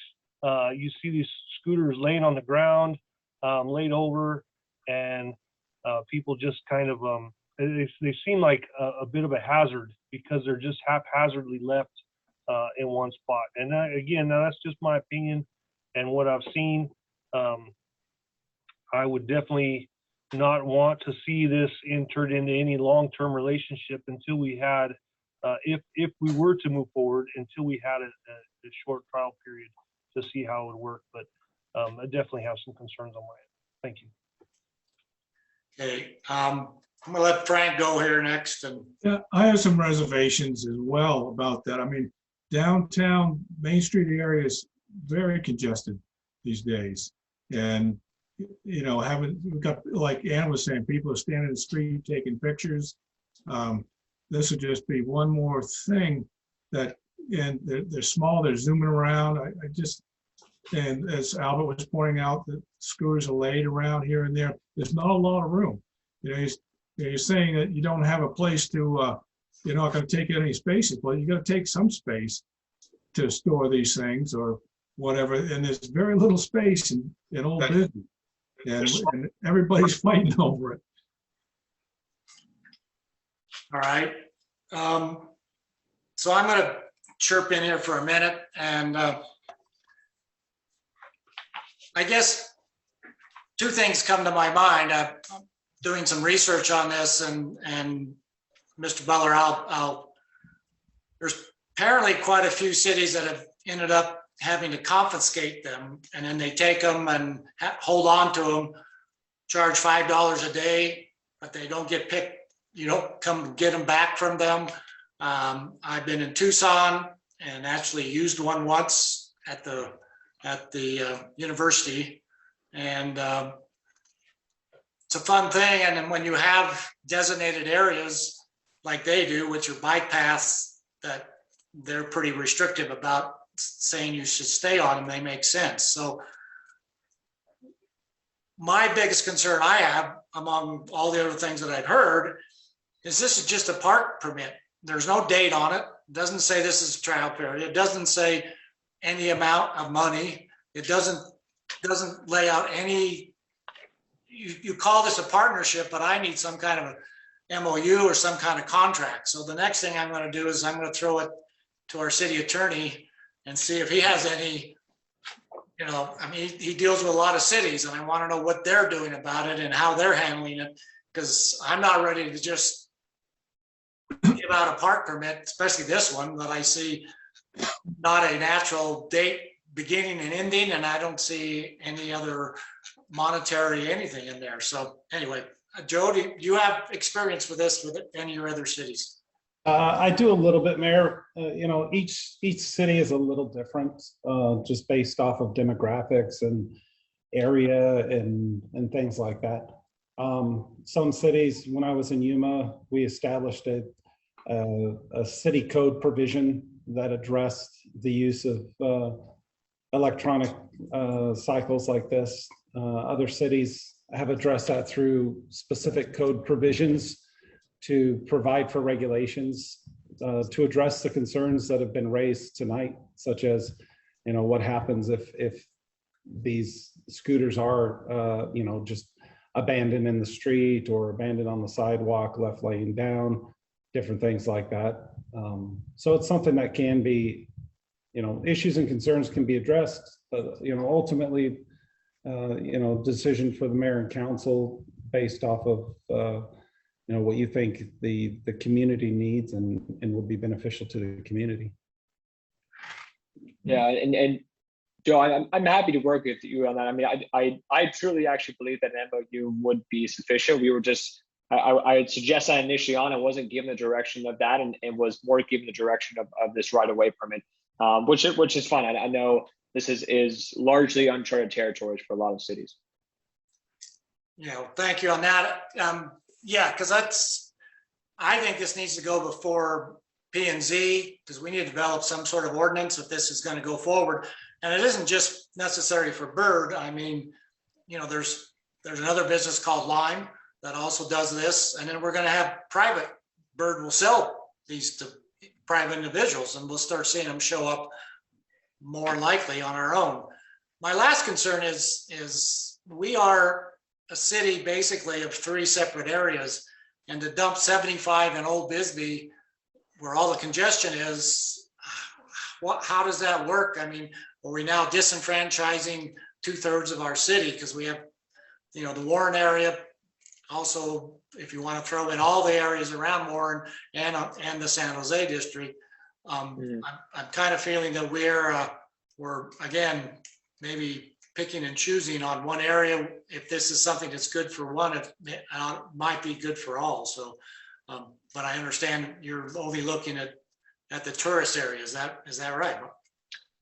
No, I'd love for this to be in all areas. The only thing I would be somewhat hesitant about would be allowing for the scooters to get from the southern parts of the city up towards the downtown area, just because I know that's a highway that gets you there. So we would have to basically create, you know, 3 different quadrants that wouldn't allow for any type of connectivity, which I think is fine.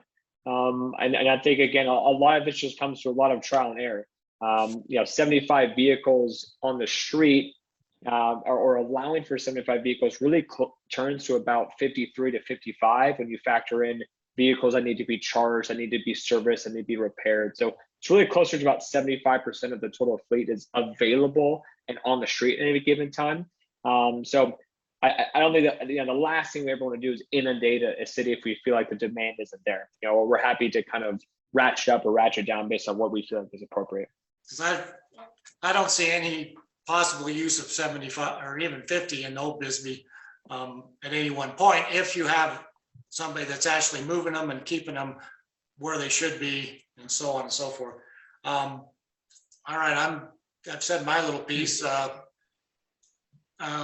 the fire department, George, do you have anything you want to say about these, or any experience, or not?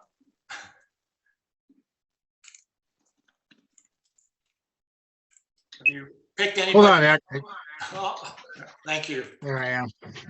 Yeah, just my concern would only be with the people that don't have much experience or don't really know the towns, the corners or something, of the increase of the possible accidents we might have and injuries related with these. I'm not sure of the studies if there has been any accidents in the past. Other cities, a number of them, but you know, Bisbee's got some blind curves, some pretty rough little streets, and that'd be my concern, is just injury accidents from them. Right. Well, I'm a scooter rider. I know those areas very well, and I take real caution, and it's scary sometimes. So now I'll go to our major city manager and see if he would like to give us his feelings. Mr. Pocken, do you have any? You're muted. There you go. Yeah, sorry. Hey, I don't think I can add any more than what the staff has already provided you. So Okay. Just wanted to give you a chance. thank you. More discussion, more hands. Ken? Yes, Leslie. Well, everything that I was concerned about, I think has been brought up, but I just have a question for Mike. When today, I'm getting this from Facebook, when the representative that you've chosen to manage the scooters in Bisbee was talking, he mentioned that there's a plan in place for retrieving scooters that have been abandoned or left, and because people were concerned about that. And I just wondered, what is that plan? And can you elaborate on that a little bit?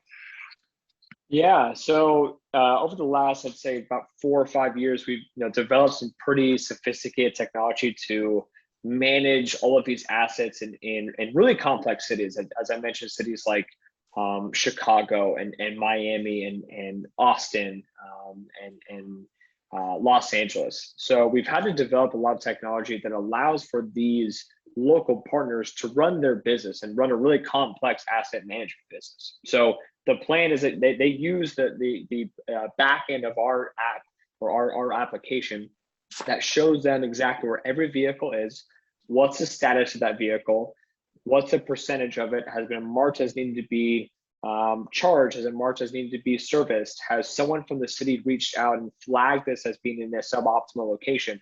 And so that person is constantly juggling these tasks. I mean, it's a really labor intensive business. We don't just choose anyone. You know, this person has to be able to manage what we feel like is a pretty complex operation. So it's not necessarily that it's a plan, it's that we have all of the tools and technology for this person to manage all of their assets.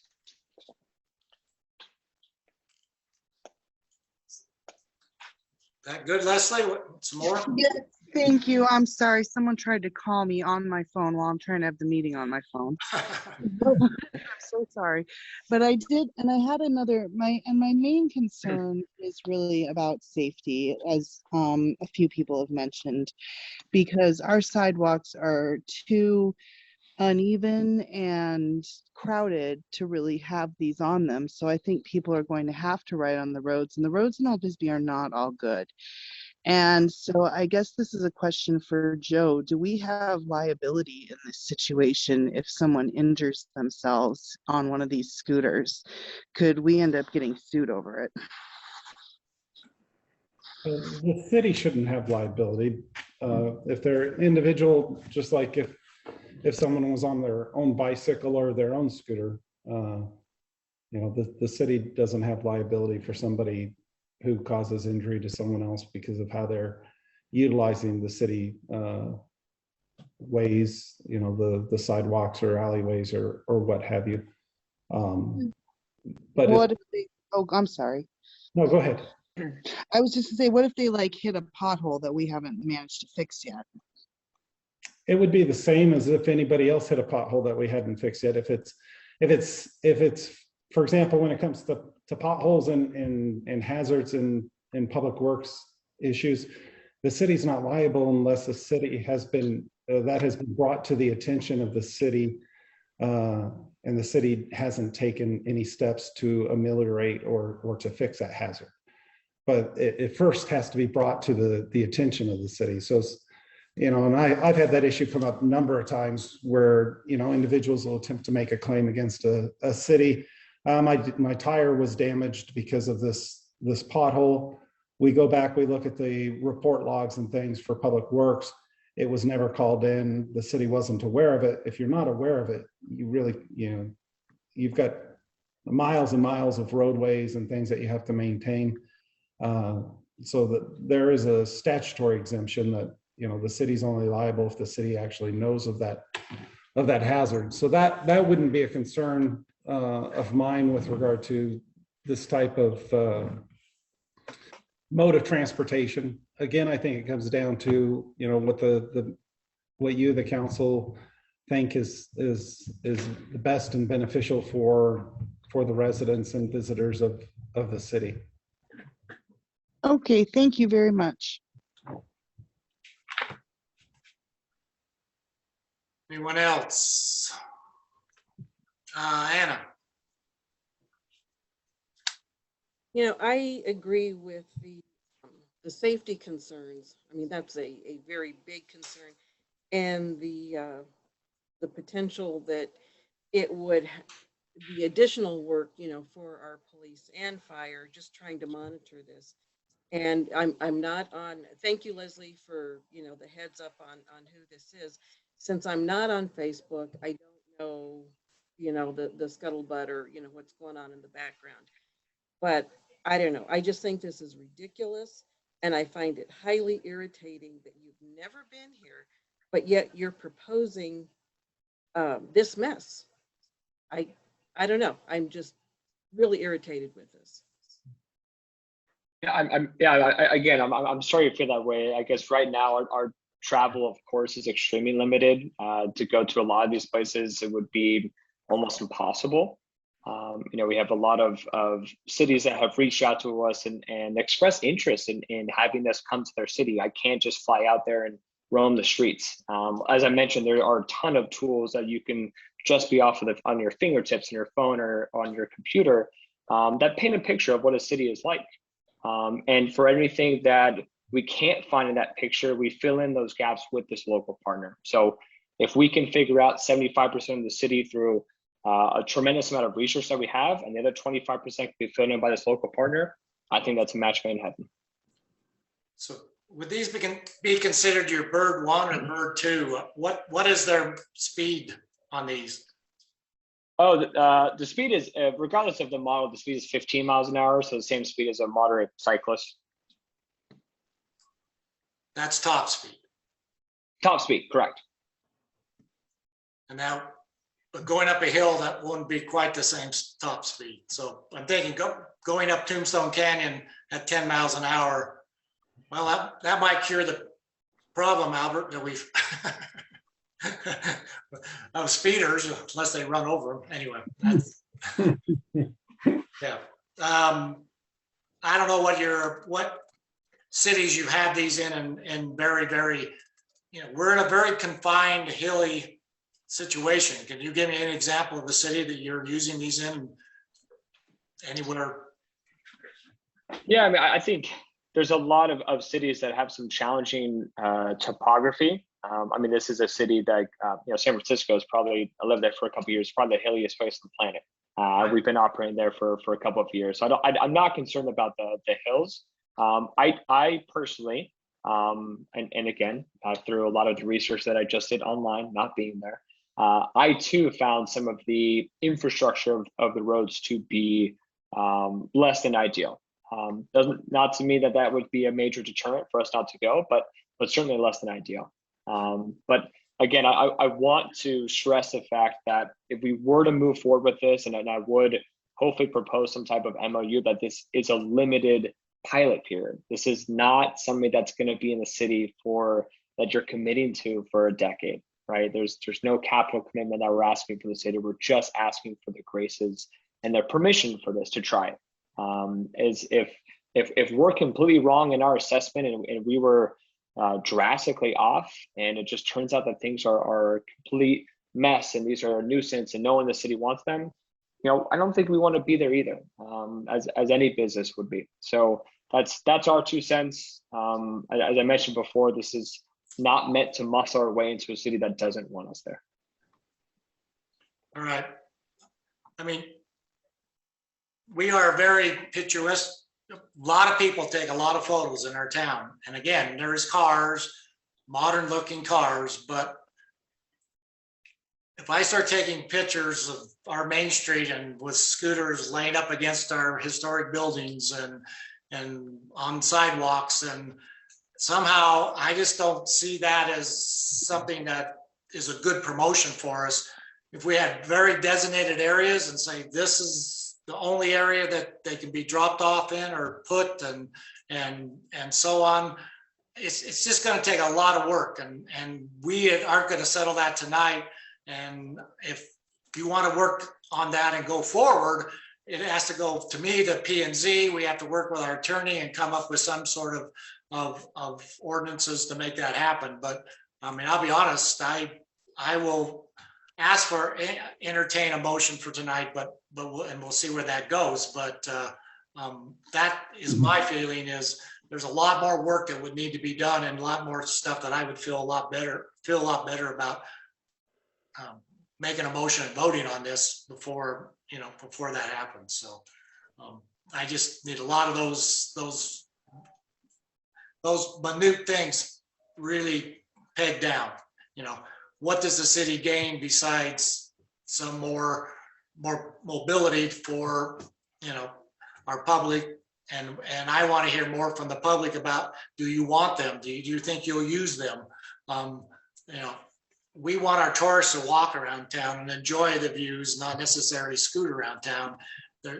We're just not that big to need a scooter to get from point A to point B. If you're a tourist, you can just about walk anywhere in this town and not, you know, if you want to get from the end of Tombstone Canyon all the way down, well, yes, but outside of that, anyway. So any more discussion? If not, I'll see if anybody wants to entertain a motion at this point, and then I'll let it go at that. Do I hear a motion?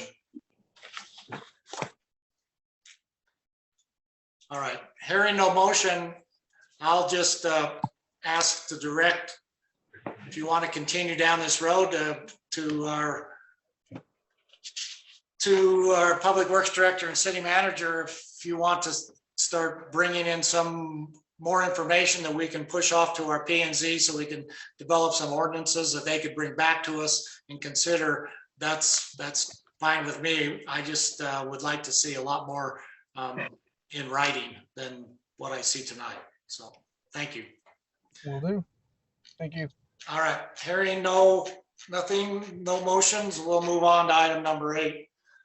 This is a discussion of possible approval of a memorandum of understanding between the city of Bisbee and Mid-State Energy. We'll let Mr. Pauken present this. Thank you, Mr. Mayor. Mr. Dick Williams is here from the company Mid-State Energy.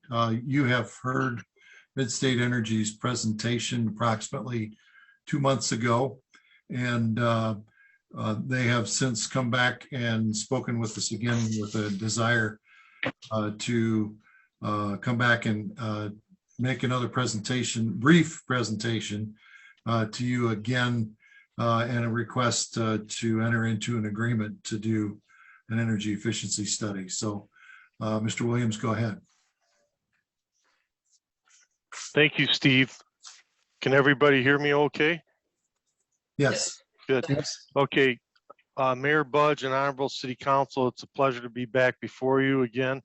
It's amazing how fast 2 months can go and how much can happen in 2 months. But I would like to just summarize that, you know, we have had the privilege and honor to work with Jesus and your new city manager, Steve.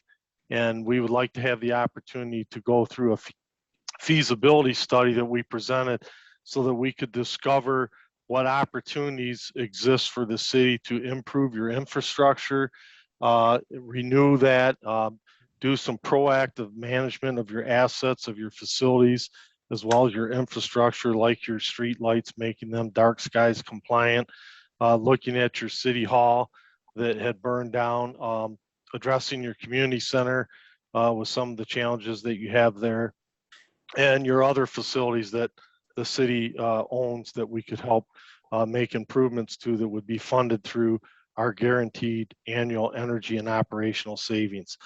What we would do is we would have one of our engineers assigned. Once you approve the study, we would come out and do a kickoff meeting where we would, once we get the utility bills, we would go through and do assessments of each facility. We would also look at the system life cycles of the systems that are in each of your facilities, identify, you know, their condition, how many more years of life remain on those assets, and what the potential opportunities are to retrofit those and improve the designs of those systems. And then we would bring that, once we finalize that feasibility study, which will take about 90 days, we would bring that information back to the city council. And at once after we met with Steve and his staff to kind of summarize what the opportunities would be to see if there is actually a potential to work together to do any designs and bidding of the project. We have had the MOU with the help of your city attorney, Mr. Joe Estes. He reviewed the MOU and made several changes, which we agreed to in the MOU that's before you for approval tonight. And we would just want you each to know that we can tell that you have a lot of pride in your city, and we would definitely you know, do our best to make you proud of all the things that you, and continue the pride that you have in your community with our project. So with that, I guess if there's any questions, I'll answer it, or otherwise turn it back over to Steve. Go ahead, Mr. Falcon. You have something to add or recommendations? No, I don't have anything to add, but I think the $64 question here is once the feasibility study is completed and something is identified where we can improve our energy efficiency someplace, then how do you get paid? So what we would do is we would bring back the, once we bring back the feasibility study, we would then ask for approval by a letter of intent to actually move forward with the design and the bidding of the project. And then at that point, we would be, the construction manager of the project. We would get all the bids, and once we get everything, whatever the project would include, and then we would get paid in that contract, which that contract, after we get the letter of intent, that contract and all the specifics of that would be brought back to City Council for approval of that. So it'd be like, there'd be a couple more steps, obviously. Right now, we don't know what opportunities are there until we study the facilities and see what those opportunities are. I know we did spend a couple days in town looking at, for instance, your old city hall and, where it was located and how the walls, some walls have been demoed out of there. And we did look at some of your other facilities as well, like your airport, and some of the other facilities. So yeah, that would be crafted in our feasibility report. And if council is interested to move forward at the next step, they would approve a letter of intent. And that would be when we would put together all the details of the pricing and what the contract would cost and what the savings guarantee would be from that point. Okay, so Dick, is there a basis for the cost of the contract? Is it based on a percentage of savings or kilowatt hour savings, or some other like identifier? Yeah, the basis of the contract would be exactly what's included. Like if we're going to change out all the street lights to dark skies compliant LEDs, there would be a cost per unit for those identified, what the savings would be created for those.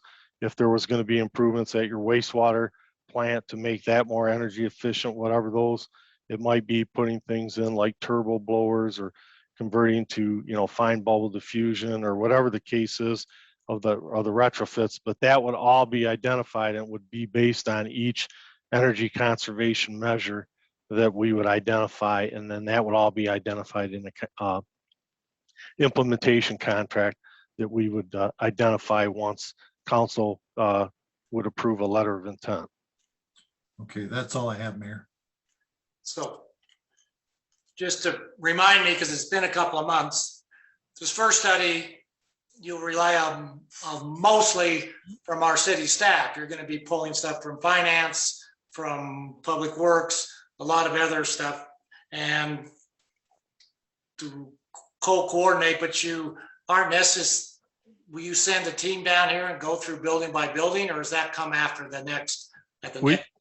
We send a team down and go through each building, basically to inventory what's there in the building, how old they are, take pictures and photos of existing conditions, which will be shared with City Council, do a life cycle analysis of those systems, how old they are, what their rated age life cycle is, how much years they have left in them, what their current energy efficiency is.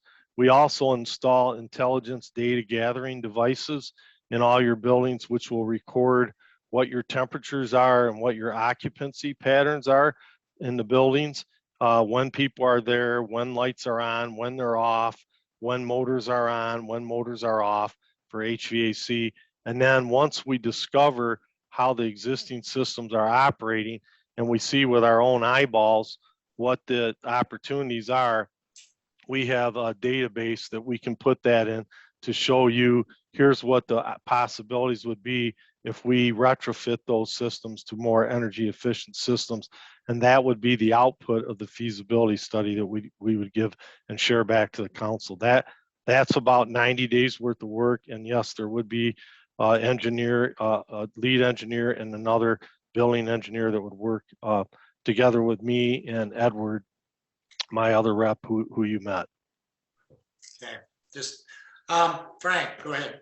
Yeah, a few years ago, maybe 4 years ago, Siemens came before the council with a similar proposal. And they, were talking the same thing that you're saying. And part of the deal, as I understood at that time, if the city didn't get the savings that you predicted that we would get to pay back the loan that we would need to take to do these improvements, your company would have to pay the difference. Is that correct? Yes, that's correct. And we look at all kinds of innovative grants and financing and things to help get the city money as well to get these retrofits funded, and we would make the guarantees as well. So if you came back with a contract proposal and we decided not to take it, would we owe you money at that point? Yes, that would be put in the next, after we do the feasibility study. And if, let's say, council authorized us to go forward to actually do the design and bidding of that, and then we come back, and as long as we produce a contract for the dollar amount that we projected in there and the savings is there, if for some reason the city council would decide to change their minds and they didn't want to implement it, even though we could have provided that, then there would be a fee that would be part of that letter of intent. And that would be about 90 days after we start, once we bring the feasibility report back. That would all be in the letter of intent, so you would know what that fee is. So ideally, this would work that the savings that we would be getting would pay for the loan, for the money we would need to borrow for these improvements. Yes, sir. That's the idea, right? Yes, sir. Plus any grants, correct? Yeah. Yes. But it's guaranteed by the state and by your company. They have to pay the difference. So. Yep. Which is up to 25 years per Arizona Title 34 law. We can do it up to. Right. We've done over 60 of them here in Arizona. My company was founded here in Arizona. Okay. So we've done about $1.5 billion of these contracts, throughout the country. Right. More questions. Lou, go ahead. Yeah. Just to be clear, when the letter of intent is provided to the city, it will include an estimate for the engineering work that we would be on the hook for if we chose not to follow through on the implementation of the plan. Is that correct? Yes, Councilman Pollock. Okay, thank you. Anna. I guess my concern is still the same as it was when you came before us a couple of months ago. I'm all for energy savings, but I like to know the costs, even if it's ballpark figures, prior to agreeing to anything, because if we decide not to continue, you've already said we're on the hook, but we just don't know how much. And I don't like the idea of the unknown. Yes, Councilman Klein, I think I must have misstated that. The first study that we're doing is a feasibility study. There is no cost for that. That's going to take about 90 days. Once that is done, yes, when we come back before council, before we ask for a commitment to go forward with a letter of intent, in that actual letter of intent, there will be a fee identified with what that's going to cost. And they've been anywhere from $30,000 and up to a couple $100,000, depending upon what the scope of the work is. And we don't know yet because we haven't went through any of your buildings and discovered what the opportunities are. So for now, for me to say it's going to cost X, I honestly would not have any idea what that would be until we go through everything. But we're not charging anything for the first feasibility study. That's our investment into the city of Bisbee. Well, I think even 30,000 is an awful lot for our extremely tight budget right now. That won't happen until after the feasibility study's over, if and we decide to go forward from that point. And that will also show us the cost savings if we, once you jump into the pool, then you're in up to your neck. And so, but at this point, we're not into the pool yet, right? That's the way I put it. Anyway, once you're in the pool, you're pretty well committed. But I don't know. I'd be interested to see what you can do for us but I don't want to tie up a whole bunch of my administrator's work either. I mean, we got a lot on our plate right now, and I don't know what kind of tax that, how much work will be for our staff to have to do to get through this first phase. Is that a concern of yours at all, Mr. Poffin? Well, of course it is. I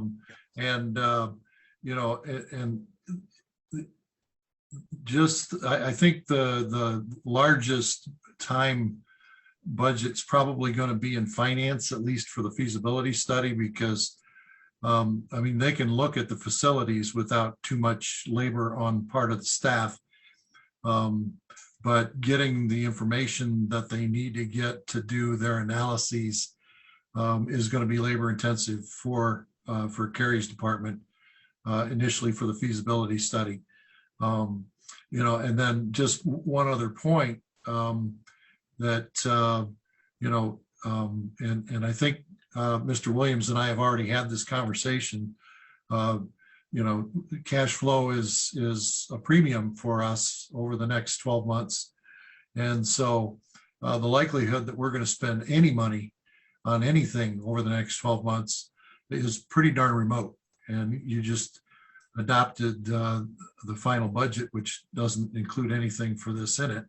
So if Mr. Williams and his people want to, perform this study as they have indicated free of charge, they really can't anticipate anything from us for the next year. If of course, if then means we'd have to come back to you to move forward to the next level. Right. Thank you for that. Frank, go ahead.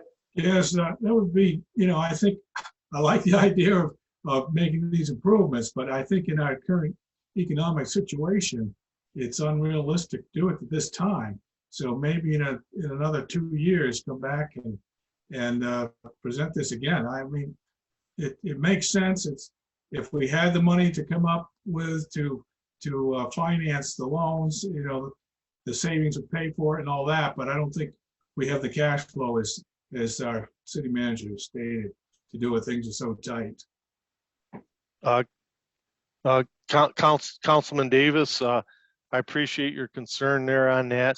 The way this works with all the other communities that we've done, and that I've been doing this now for about 42 years, what happens is the way this is funded is you would basically fund it through like a lease purchase, whereby the construction period would typically take somewhere between 9 months and 1.5 years, depending on the complexity of the projects that would be done. And the advantage for the city would be exactly for what you said, is that since we would be guaranteeing that the savings is paying for it each year, you would not have anything out of your budget more than what you're already going to be paying to the utility company and for repairs and maintenance costs on your existing facility. So that it's almost like if we don't make those savings, we have to refund that back to you each year. And then the other advantage is between the 9 months to the 1.5 year construction period, that you don't pay any money until those are all installed and operating, and then you pay the lease back. So you are actually accruing savings while we're still in construction, because for instance, if we changed all the lights out, typically you could save up to 60% of your street lighting bill, your street lighting costs. Well, if you got all that savings for a year and you didn't have to pay anything, that money would just go right into your budget in the year that we're in construction. So that would actually help your budget out in the construction year budget. And then once we get online and get everything installed, then you start paying back through the savings, through the lease. That's typically how it works. Just one really quick, not to belabor. How successful have you been in finding any grant money for smaller cities like ours to help pay for any of this? In my career, I've written a total of 15 grants and gotten 14 of them funded for mainly smaller cities and communities. We're currently working with the town of Duncan. We're working with WIFA financing and as well as the Freeport McMoran mine grants that are available. And we're looking at a potential to get them up to, on a $4.5 million project. We're looking at getting them potentially up to about $1.8 million in grants to help fund it. So we've been working on that now for several months.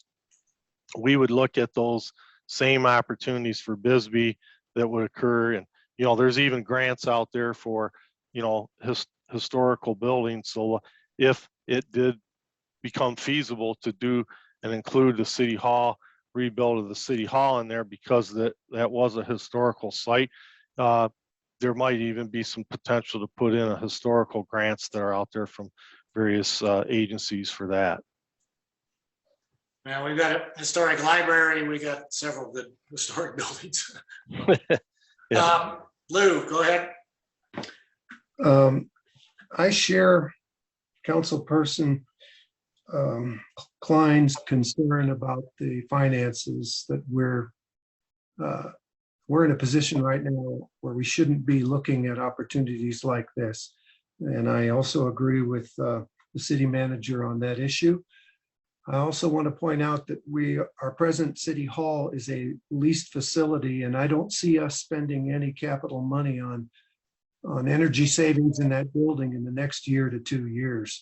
So I have concerns about this, and I wouldn't want to ask your company to invest the time and effort into something if I thought there was a chance we weren't going to proceed forward with the contracting and the construction. I appreciate that, Councilman Pollock. And if that was a building that you were going to be vacating, then obviously we wouldn't include that one in our study, or any other ones that you didn't want us to. But typically in a city, the two biggest costs are water wastewater facilities, which your water is contracted. So your wastewater facility and your street lighting would be your top two energy users. So those would be probably your big opportunities for the city of Bisbee, in addition to the if you did rebuild your city hall. Thank you. Yep. I think the wastewater is like 80,000 a year, electricity and streetlights are 50 or somewhere around there. Carrie will straighten me up on if I have to. Anyway, all right. Any other hands in the air? Leslie or anybody? I can't see you. Anything else? No, I think I agree with Lou, and I wouldn't want to get into something if we don't know for sure that we're going to do it. And that's all I have to say. All right, thank you. I think that's kind of what you're hearing, Dick, is right at this moment. We're probably the worst time you hit us is right as we're just came out of budget. And I know you tried to get us before budget, but we kind of see where we're at right now. And that's you know, it's tight. So I think that unless somebody wants to make a motion, I think we might just kind of let it pass, and hopefully you may want to come back and see us again. I hope maybe down the road when things are, we feel a little better about our situation. Well, sure.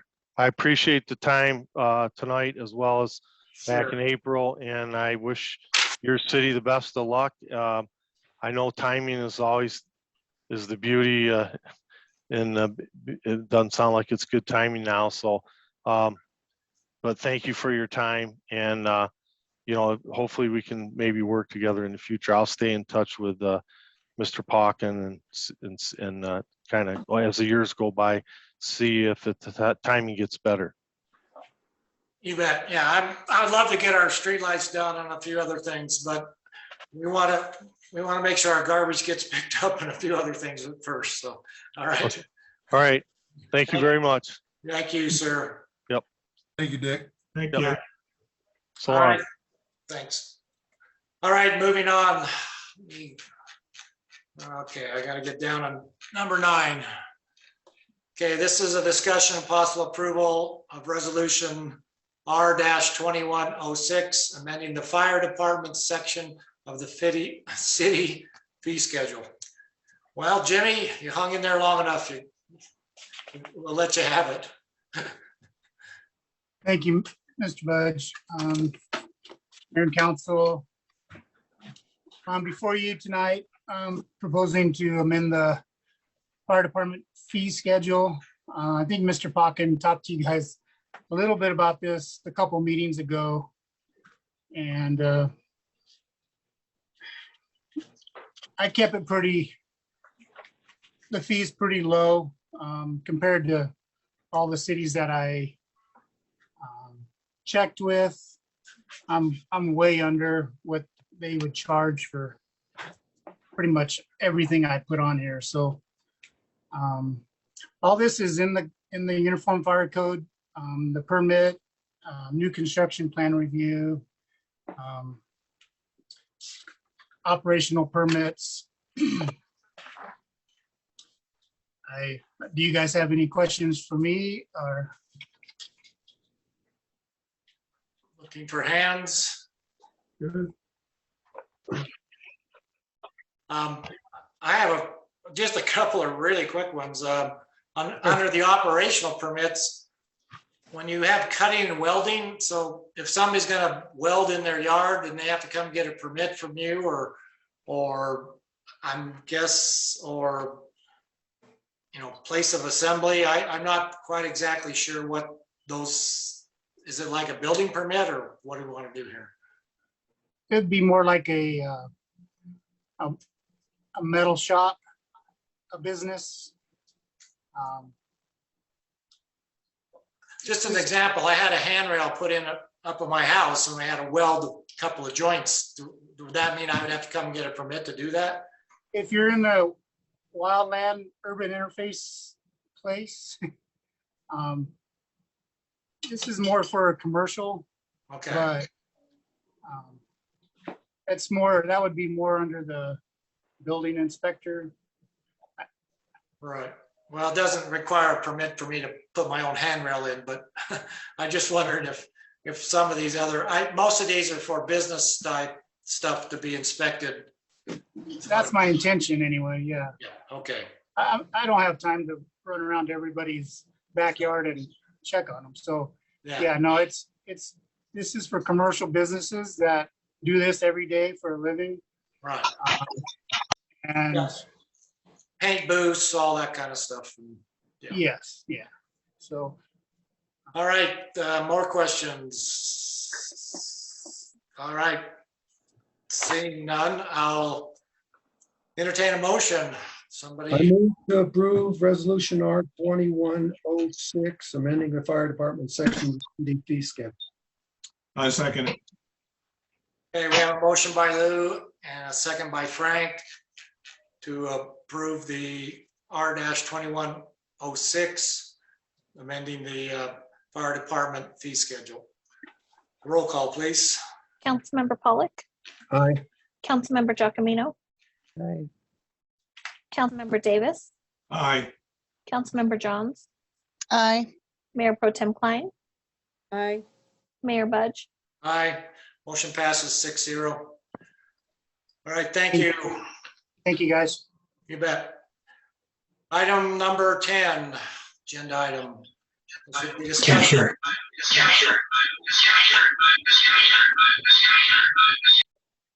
Who's that? Hope that's not me.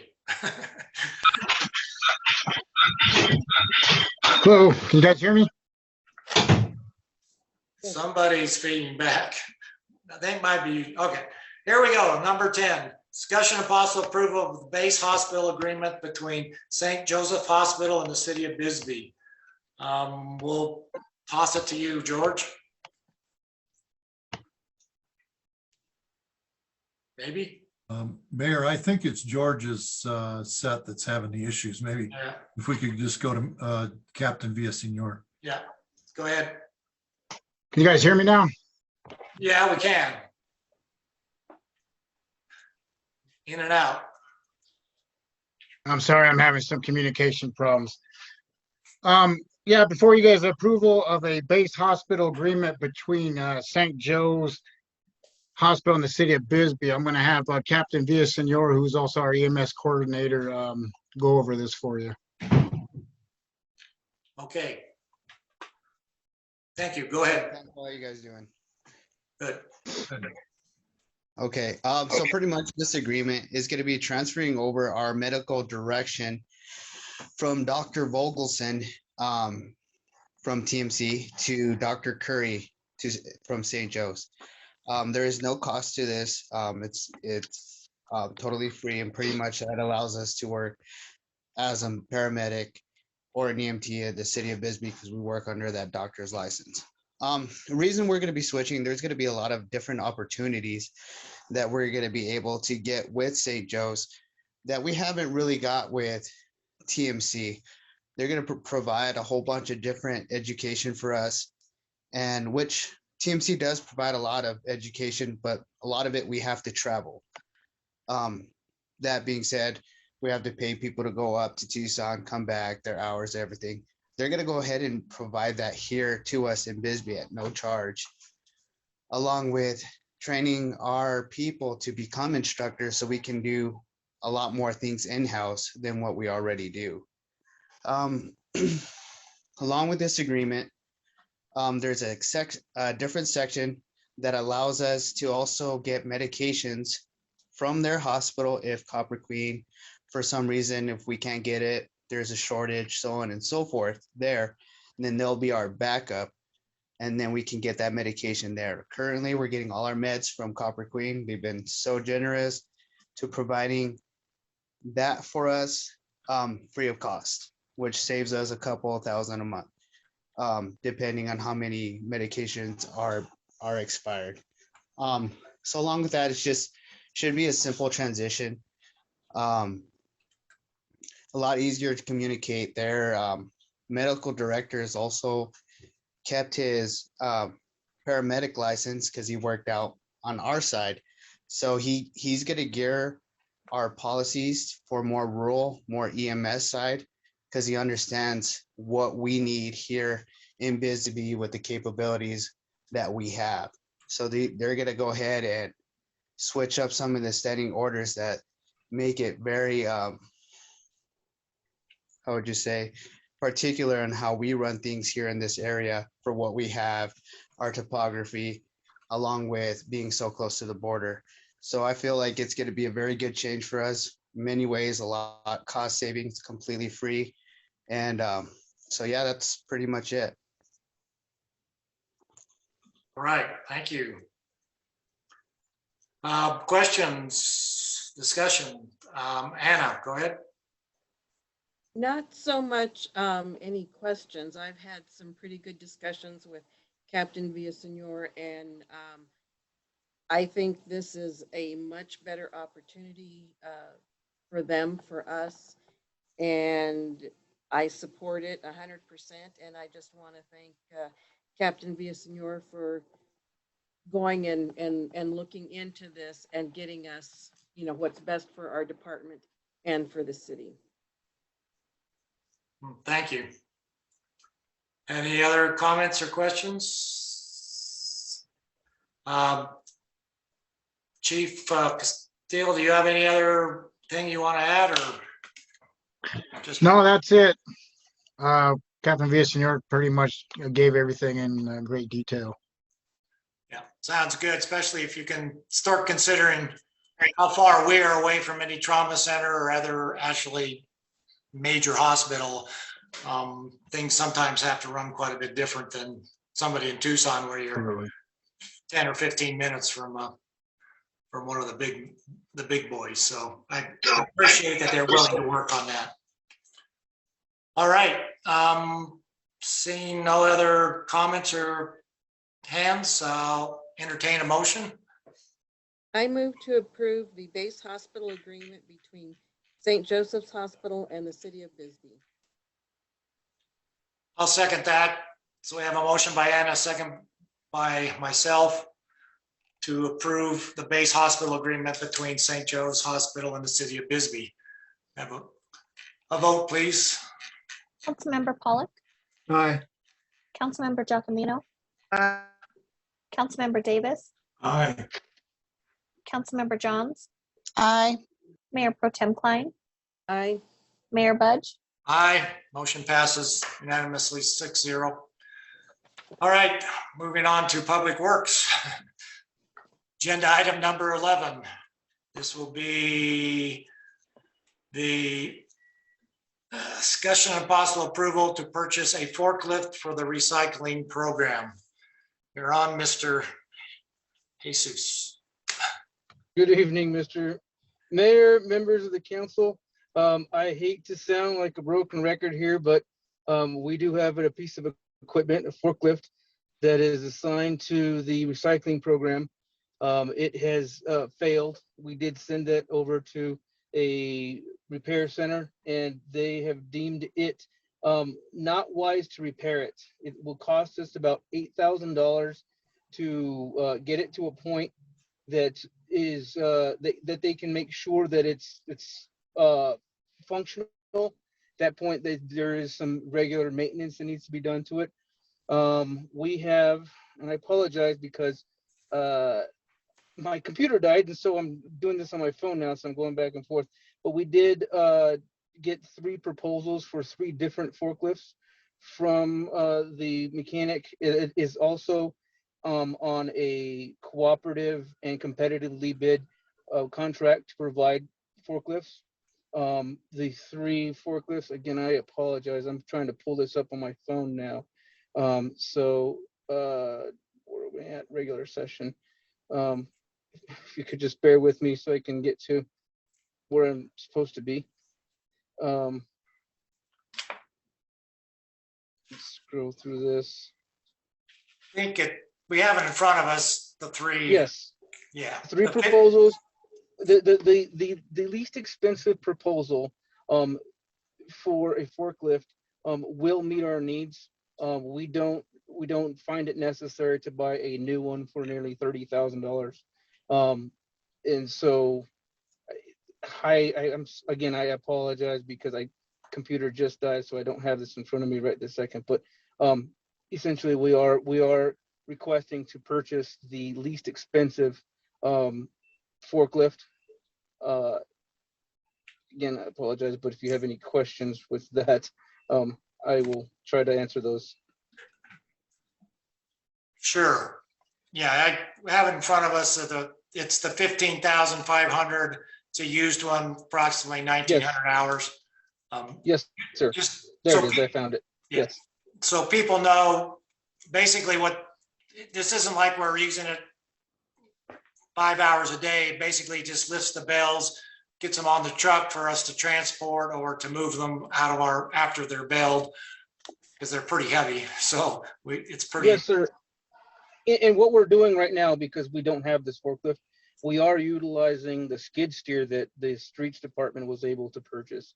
So we've been using that, but at any time that that piece of equipment is needed for streets, our recycling program would be very limited. We may even have to shut down if we needed to. So this is why we're requesting this. I'd like to point out that this is one of the pieces of equipment that was kind of mentioned where we intend to utilize some contingency fund that comes from the general fund. But this piece of equipment, we do have money that was included in the tentative budget that was approved, that once that is approved, when we move into the new fiscal year, we can repay that general fund. So we do have that portion, that money available to us. It was budgeted, and so we can repay that. The only problem is we need this equipment now, not in July. Okay. Questions, comments from anybody? Anna. Jesus, you said that Yes, ma'am. you're using the skid steer now, so Yes, apparently ma'am. that does work for what little bit of recycling we are doing now, correct? It works, yes, it does. It does more than it's more than adequate to do what we need. Problem being is, as soon as the streets department needs that piece of equipment, it essentially shuts down our recycling program. Well, it's not like we're really doing a whole lot of recycling at this time, right? We recycle every day, 6 days a week, and then they are using it. We have had to take that piece of equipment to go do a few holes for some of the studies that we're doing for our Arizona water project. So we've had to maneuver that piece of equipment around, yes, and we've been able to hang on. But yes, you're right. We can use it for the recycling program. Problem being is, it was purchased with streets funds that are intended for those, most likely, HERF funds, the 1% sales tax, to continue to rely on that. With those funds, I'm not quite sure is wise. Recycling program, it falls within the sanitation fund, which is an enterprise fund. So they would have, I might be mistaken, but there might have to be some money transfers for maintenance and those types of things. Okay, thank you. Mr. Mayor. Yes, go ahead, Steve. Maybe if I can further explain the issue in recycling, we are recycling continually large volumes of recyclable materials every day down at the recycling center.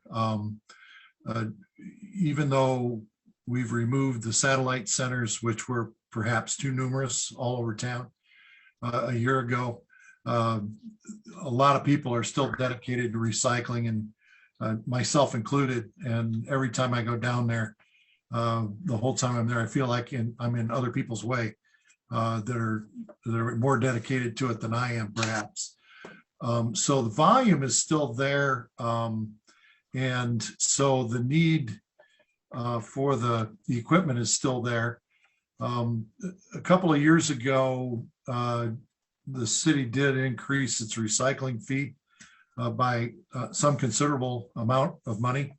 And so I think because of that increase in the fee for recycling, I think we owe it to our community to continue to recycle at the same pace with which they are dedicated to do the recycling. And for those two reasons, I think there is a definite need to purchase the equipment that's being recommended for you tonight. So that's basically what I think is the best way to proceed in terms of the community need for recycling. All right, thank you. Any other comments? Okay.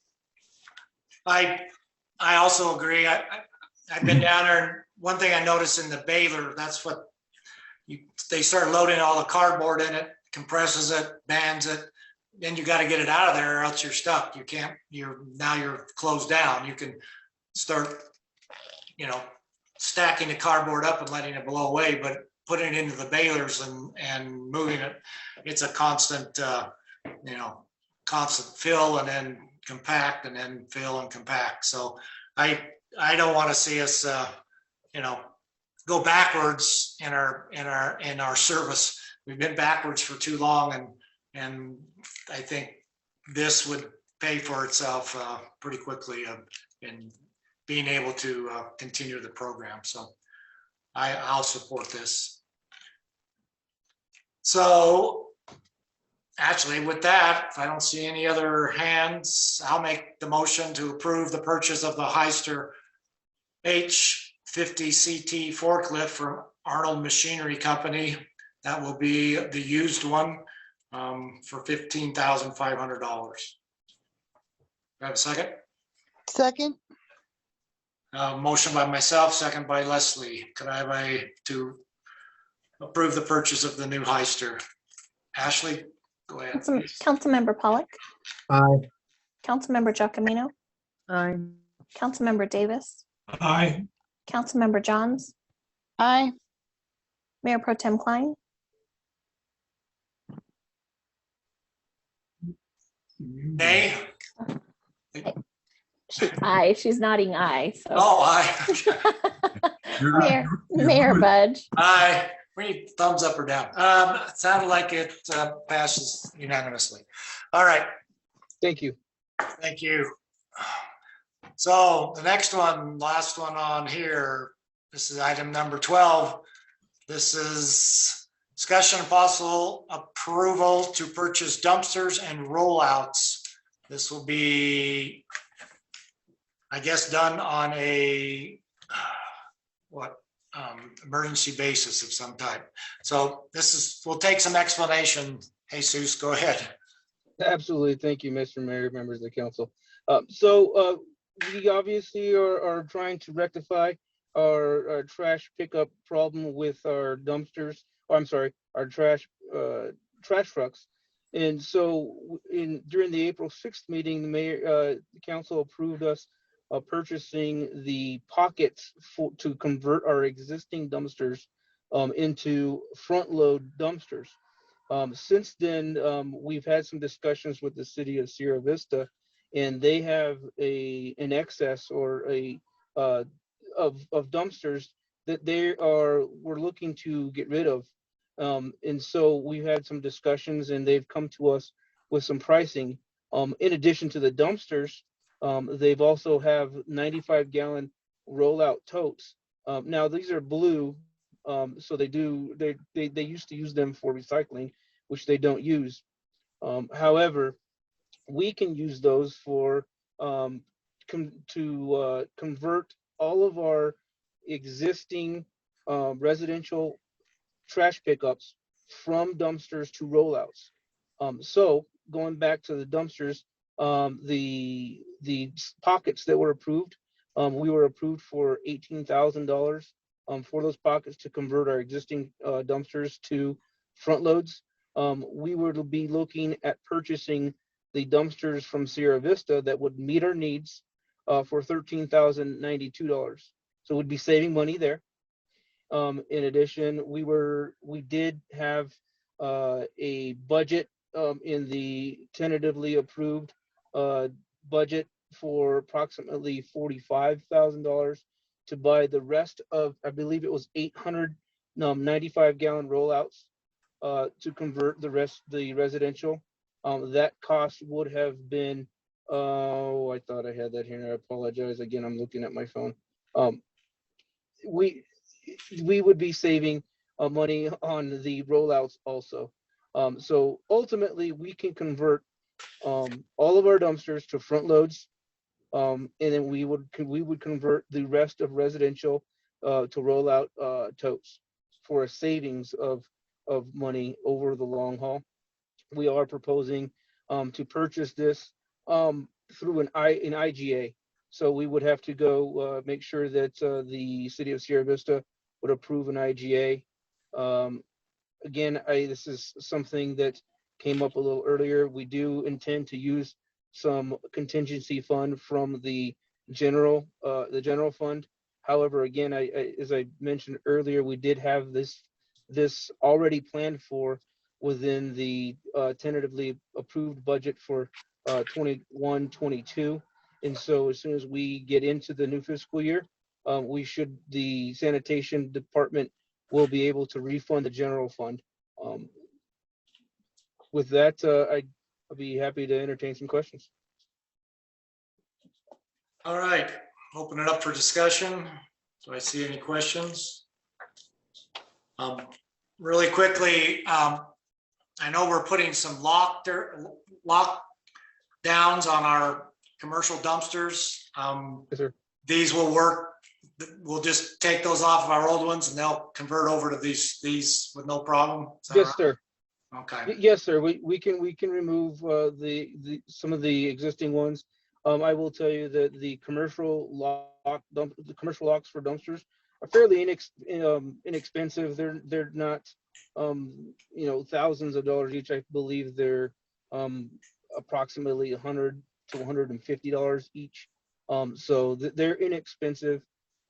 Yes, but we can remove and put the existing ones on the dumpsters that comes from Sierra Vista. They are compatible. We're looking at about 80 dumpsters from Sierra Vista. Yes. Yeah. Yes, and in addition to that, they are different sizes too. I believe we're getting 3 different sizes from Sierra Vista. Currently, we only have 2 sizes, so that'll actually help us. We'll be able to get that larger 6-yard dumpster that will help us with some of the larger commercial customers, Safeway, those types of places, so that we can actually reduce the number of dumpsters needed. All right, that was my one little quick question. Sure. Any other comments? All right, I'll entertain a motion if somebody would like to make one. I move to approve the purchase of the dumpsters and roll-out totes from the city of Sierra Vista. Second. All right, we have a motion by Frank and a second by Lou to approve the purchase of the dumpsters and rollouts from the city of Sierra Vista. Have a vote, please. Councilmember Pollock, Aye. Councilmember Giacomino, Aye. Councilmember Davis, Aye. Councilmember Johns, Aye. Mayor Pro Tem Klein, Aye. Mayor Budge. Aye. Motion passes 6-0. Thank you. Bet. So, as I stated, we'll move on to item 14. This way, people won't have to sign back in just to hear us. And we do have somebody signed up to speak. Yep. Why don't we go ahead and handle that one, and then we'll let city manager give his report. Okay, I'm gonna unmute him right now. Oh, maybe he Hello? already is. Can you hear us, Mr. Laws? Can you hear me? Yes. All right. So I see in the city manager's report about the proposal for electric chargers in front of the Bisbee Vogue building. I assume that's what it means. I know that's been discussed as something that Ms. Conroy was proposing, as well as Mr. Budge was involved since he was on that board and heavily involved in all that in front of the Bisbee Vogue with parking and everything. And, I'd like to give you a little background information. In 2001, all of the ditch in front of the Bisbee Vogue and the High Desert Market belonged to the city. It's a huge amount of bridge there, probably worth over $1 million in today's money. And that was, in my opinion, illegally transferred to the then owner of the High Desert Market. It was not put out to bid. It was just, they decided, Freeport, sold the 99-year lease, came up. The owner of the High Desert bought it. Then later they said, you sold us the wrong parcel. We want the one over the ditch with the parking. And the city just said, okay, we don't care. I don't see how that's legal, and that's it. So this is a long-standing problem here that the city wants to just give away the parking, that benefits all the residents of that area and my business and the other businesses. And so now, Bisbee Vogue has bought a piece of that, and it's an illegal lot that was created where the city's code says you can't create a lot that just is a new lot that never existed before. It's not even connected to the parcel you want to add it to. It's not, it's a tiny lot. So now that lot is blocking one of the public parking spaces. There's plenty of room for me to park my truck in if I wanted to. I could park there, but I respectfully have not. You know, she's trying to claim it's a freaking private parking. Mr. Laws, this is about the electric charging. This is the history of that area. So now, because of you, Mr. Budge, involved in this, some kind of vendetta against me and my business, you want to eliminate the rest of the parking right there and make it electric parking stations just to benefit Cynthia Conroy's Bisbee Vogue to get one freaking, you know, you got to have 4 of them through APS at a time to get this grant. And, you know, what is she's not going to park 4 cars there and charge them. She doesn't have 4 employees parking there. It's supposed to be for employees to charge during daylight hours. And so who's going to park there and use it? It's going to be people who work at the county. You know, or, nobody around here has got an electric car or plans to get one that I know of. So, you know, I find the whole thing is just extremely disrespectful and you know, outright just really, you know, grounds for a lawsuit, as this whole parking area has just been ravaged and ridiculously, city has done the wrong thing every turn. Mr. Laws, your time is up. Thank you. And was Ms. Fox wanting to speak as well? Yes, I've lived here for 18 years and my work is represented in our shop. And again, the parking does not need to be taken up by frivolous electric meters in that place. There's plenty of other places that they could be. The fact that we have to spend the time to go over this seems a little bit ridiculous. We're a functioning business. Every day we're here, we serve the public.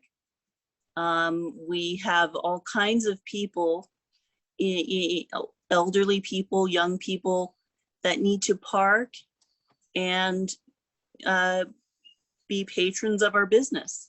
They're from all over the place. It is to have this electric car meter set up right there is really frivolous. It is frivolous and it's hurtful, and we don't appreciate it. And that's what I have to say about this. All right. Before I give it over to Mr. Pock, and I will answer, reading off of the APS website, this is what they say.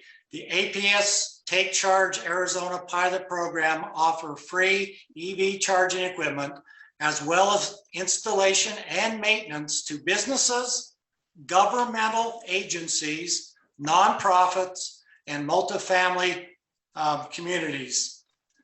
Participants will pay for any electric costs that come from using the equipment. Customers will be metered separately for the EV chargers and be placed on a time of use service plan. So the reason we qualify this is because we are a governmental agency, and it also is a nonprofit that will pay for the electricity. These are city-owned parking places, and I'll let Mr. Hawken go with his remainder of his, or with his full report. Okay, thank you, Mr. Mayor. Actually, I'll just, even though that's second on my list, I'll just pick it up to finish off that thought. What I had intended to convey to council this evening was the fact that part of the EV charger issue is also that we have to make a slight modification in Clausen Avenue, which is the street that comes down the hill and meets with Tombstone Canyon Road approximately in front of both the Laws property as well as the Vogue property. What we're going to do there is we're going to, instead of having a angled intersection, we're going to turn the corner on there so that it actually turns it into a T intersection, which will be better for sight lines both ways. And will actually give us a little bit more space to put in parking. So I wanted you all to be aware of that, because that construction will be done by city crews sometime over the next few weeks. And then once the T intersection has been accomplished, then APS engineers and our people will then work together to put together the actual layout for the electric vehicle chargers in that location. One of the purposes, as far as the city is concerned, that the EV chargers will do is it will also serve the public in terms of the businesses in that location. If you look around, I'm just going to say the area around the Ironman, you've got a lot more than just units of government that are involved there. We do have several restaurants in the area, and as more electric vehicles come on the market, the higher the demand will get. And quite frankly, this and other areas of town over the long term, we hope to place more chargers so that we can attract more people driving electric vehicles to stop in our community and spend their money. So I just want to be aware that there will be construction going on in that area over the next few weeks. And if you have any questions on it, you can certainly either ask now, or you can talk with myself or Mr. Harrow as the as the project commences. Next item is an update on the farmers market. I just want you to be aware, since we had someone speak to you at the last council meeting, we have received interest from 2 other potential operators, both of whom we have met, and we have encouraged all of them to come up with a plan, basically, to operate the farmers market so that we can bring to you a recommendation potentially, or a group of applications to choose from to decide who will operate the farmers market. I think it's not a matter of if we're going to have a farmers market at the Vista. It's a matter of who it's going to be and when it's going to start at this point. So I know for all the folks out there in the community who have been hoping for a market to resume in the Vista on Saturday mornings, all we have to do is we just have to work out the various plans that are being sent to the city for our consideration. And my hope, I can't guarantee this, but my hope is that we'll be able to bring something for you at the next regularly scheduled council meeting on June 15th. So that's the farmers market. Next item I have, it pertains to board and commission vacancies. I have noticed in meeting with some of our volunteer boards and commissions that we appear to have a fairly large number of vacancies currently. For instance, the airport commission has 2 members and has 7 seats. I met last week with another commission that has 7 seats and 3 vacancies. They just have barely enough for a quorum. My request for anyone who's listening out there on a community, we do have those boards and commissions all listed on the city's website. If there's a particular area of interest that you're involved in that coincides with the board or commission that we have, and you can participate in help shaping policy in the community, we would invite you to file an application with the city clerk's office for appointment. And we'd love to have you help us participate in the process of governing our community. So I do know, like I say, we do have numerous commissions, and because we have numerous commissions, we have numerous vacancies. Please look on the website. It's on the pull down menu, and be happy to have you fill out an application. If you have further questions on what a board or commission does, I'll be happy to take your phone call, and I know the city clerk's office would as well, or if you happen to bump into one of the members of council to find out a little bit more about what it's all about, and we'd love to have you. So it's just a pitch. I'll probably be making that pitch again in coming weeks. I can remember 15 years ago doing this as a part of every council meeting until we got them all filled up. So anyway, that's boards and commissions. And then I'm going to do one more thing that's under other current events, and then I'm going to let Mr. Haro finish up with an update on the Main Street project. The last item I have is tomorrow and Thursday, June 2nd and June 3rd, the Highway 80 at the tunnel will have reduced traffic flow. There will be ADOT engineers in the tunnel doing some work and doing some studying. They will maintain traffic, but traffic will be reduced more than likely to one lane in each direction. So I just want to get the word out there. We've already put it on the city's website and I believe on our Facebook page that traffic will be reduced. The traffic flow will be reduced, but you will still be able to get through the tunnel. I'm hoping that they will be mindful of the rush periods of the day so that they're not slowing you down on your way to or from work. But I can't control that because they're going to have engineers in the tunnel, and of course, at that point, their safety is going to be their greatest concern. So just a reminder to everybody, if you're using the tunnel in the morning, leave a little bit early so that you can be prepared for reduced traffic flow. I'm sorry. And then Mr. Haro, would you give us an update on Main Street? Absolutely, Mr. Baldwin. Thank you. So we are in the second week of the pre-overlay analysis of the roadway. We should be finishing that up this week. Once they finish that up, we will have a meeting with the WLB group next week sometime and to look over what that looks like. I anticipate that we should have, if not a completed, a very close to completed study for you all the next council meeting.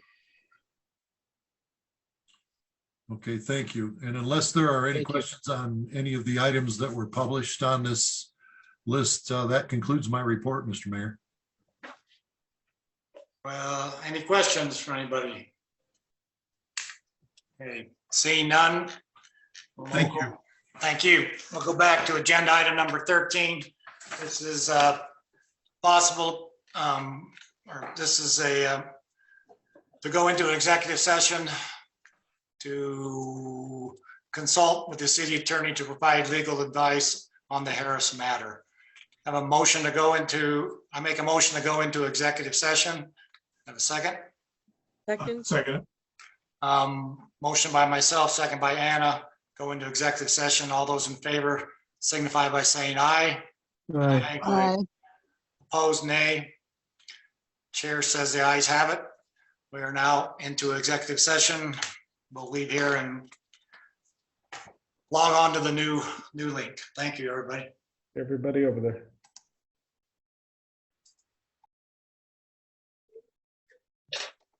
All right. I think you're muted, Mayor. Long night. I'll make the motion to come out of executive session. Second. Second. All right, motion to come out of executive session, second by Frank. All those in favor signify by saying aye. Aye. Aye. Opposed, nay. The ayes have it. We're out of executive session, back into regular session. I'll entertain a motion for adjournment. I make a motion that we adjourn. Second. I have a motion to adjourn and a second by Anna. All those in favor signify by saying aye. Aye. Aye. Opposed, nay. Hearing none, ayes have it. Thank you, everybody. Long Thank night. you so much. Have a Good great night. evening. Get some rest. Good night. Have a good one. Thank you.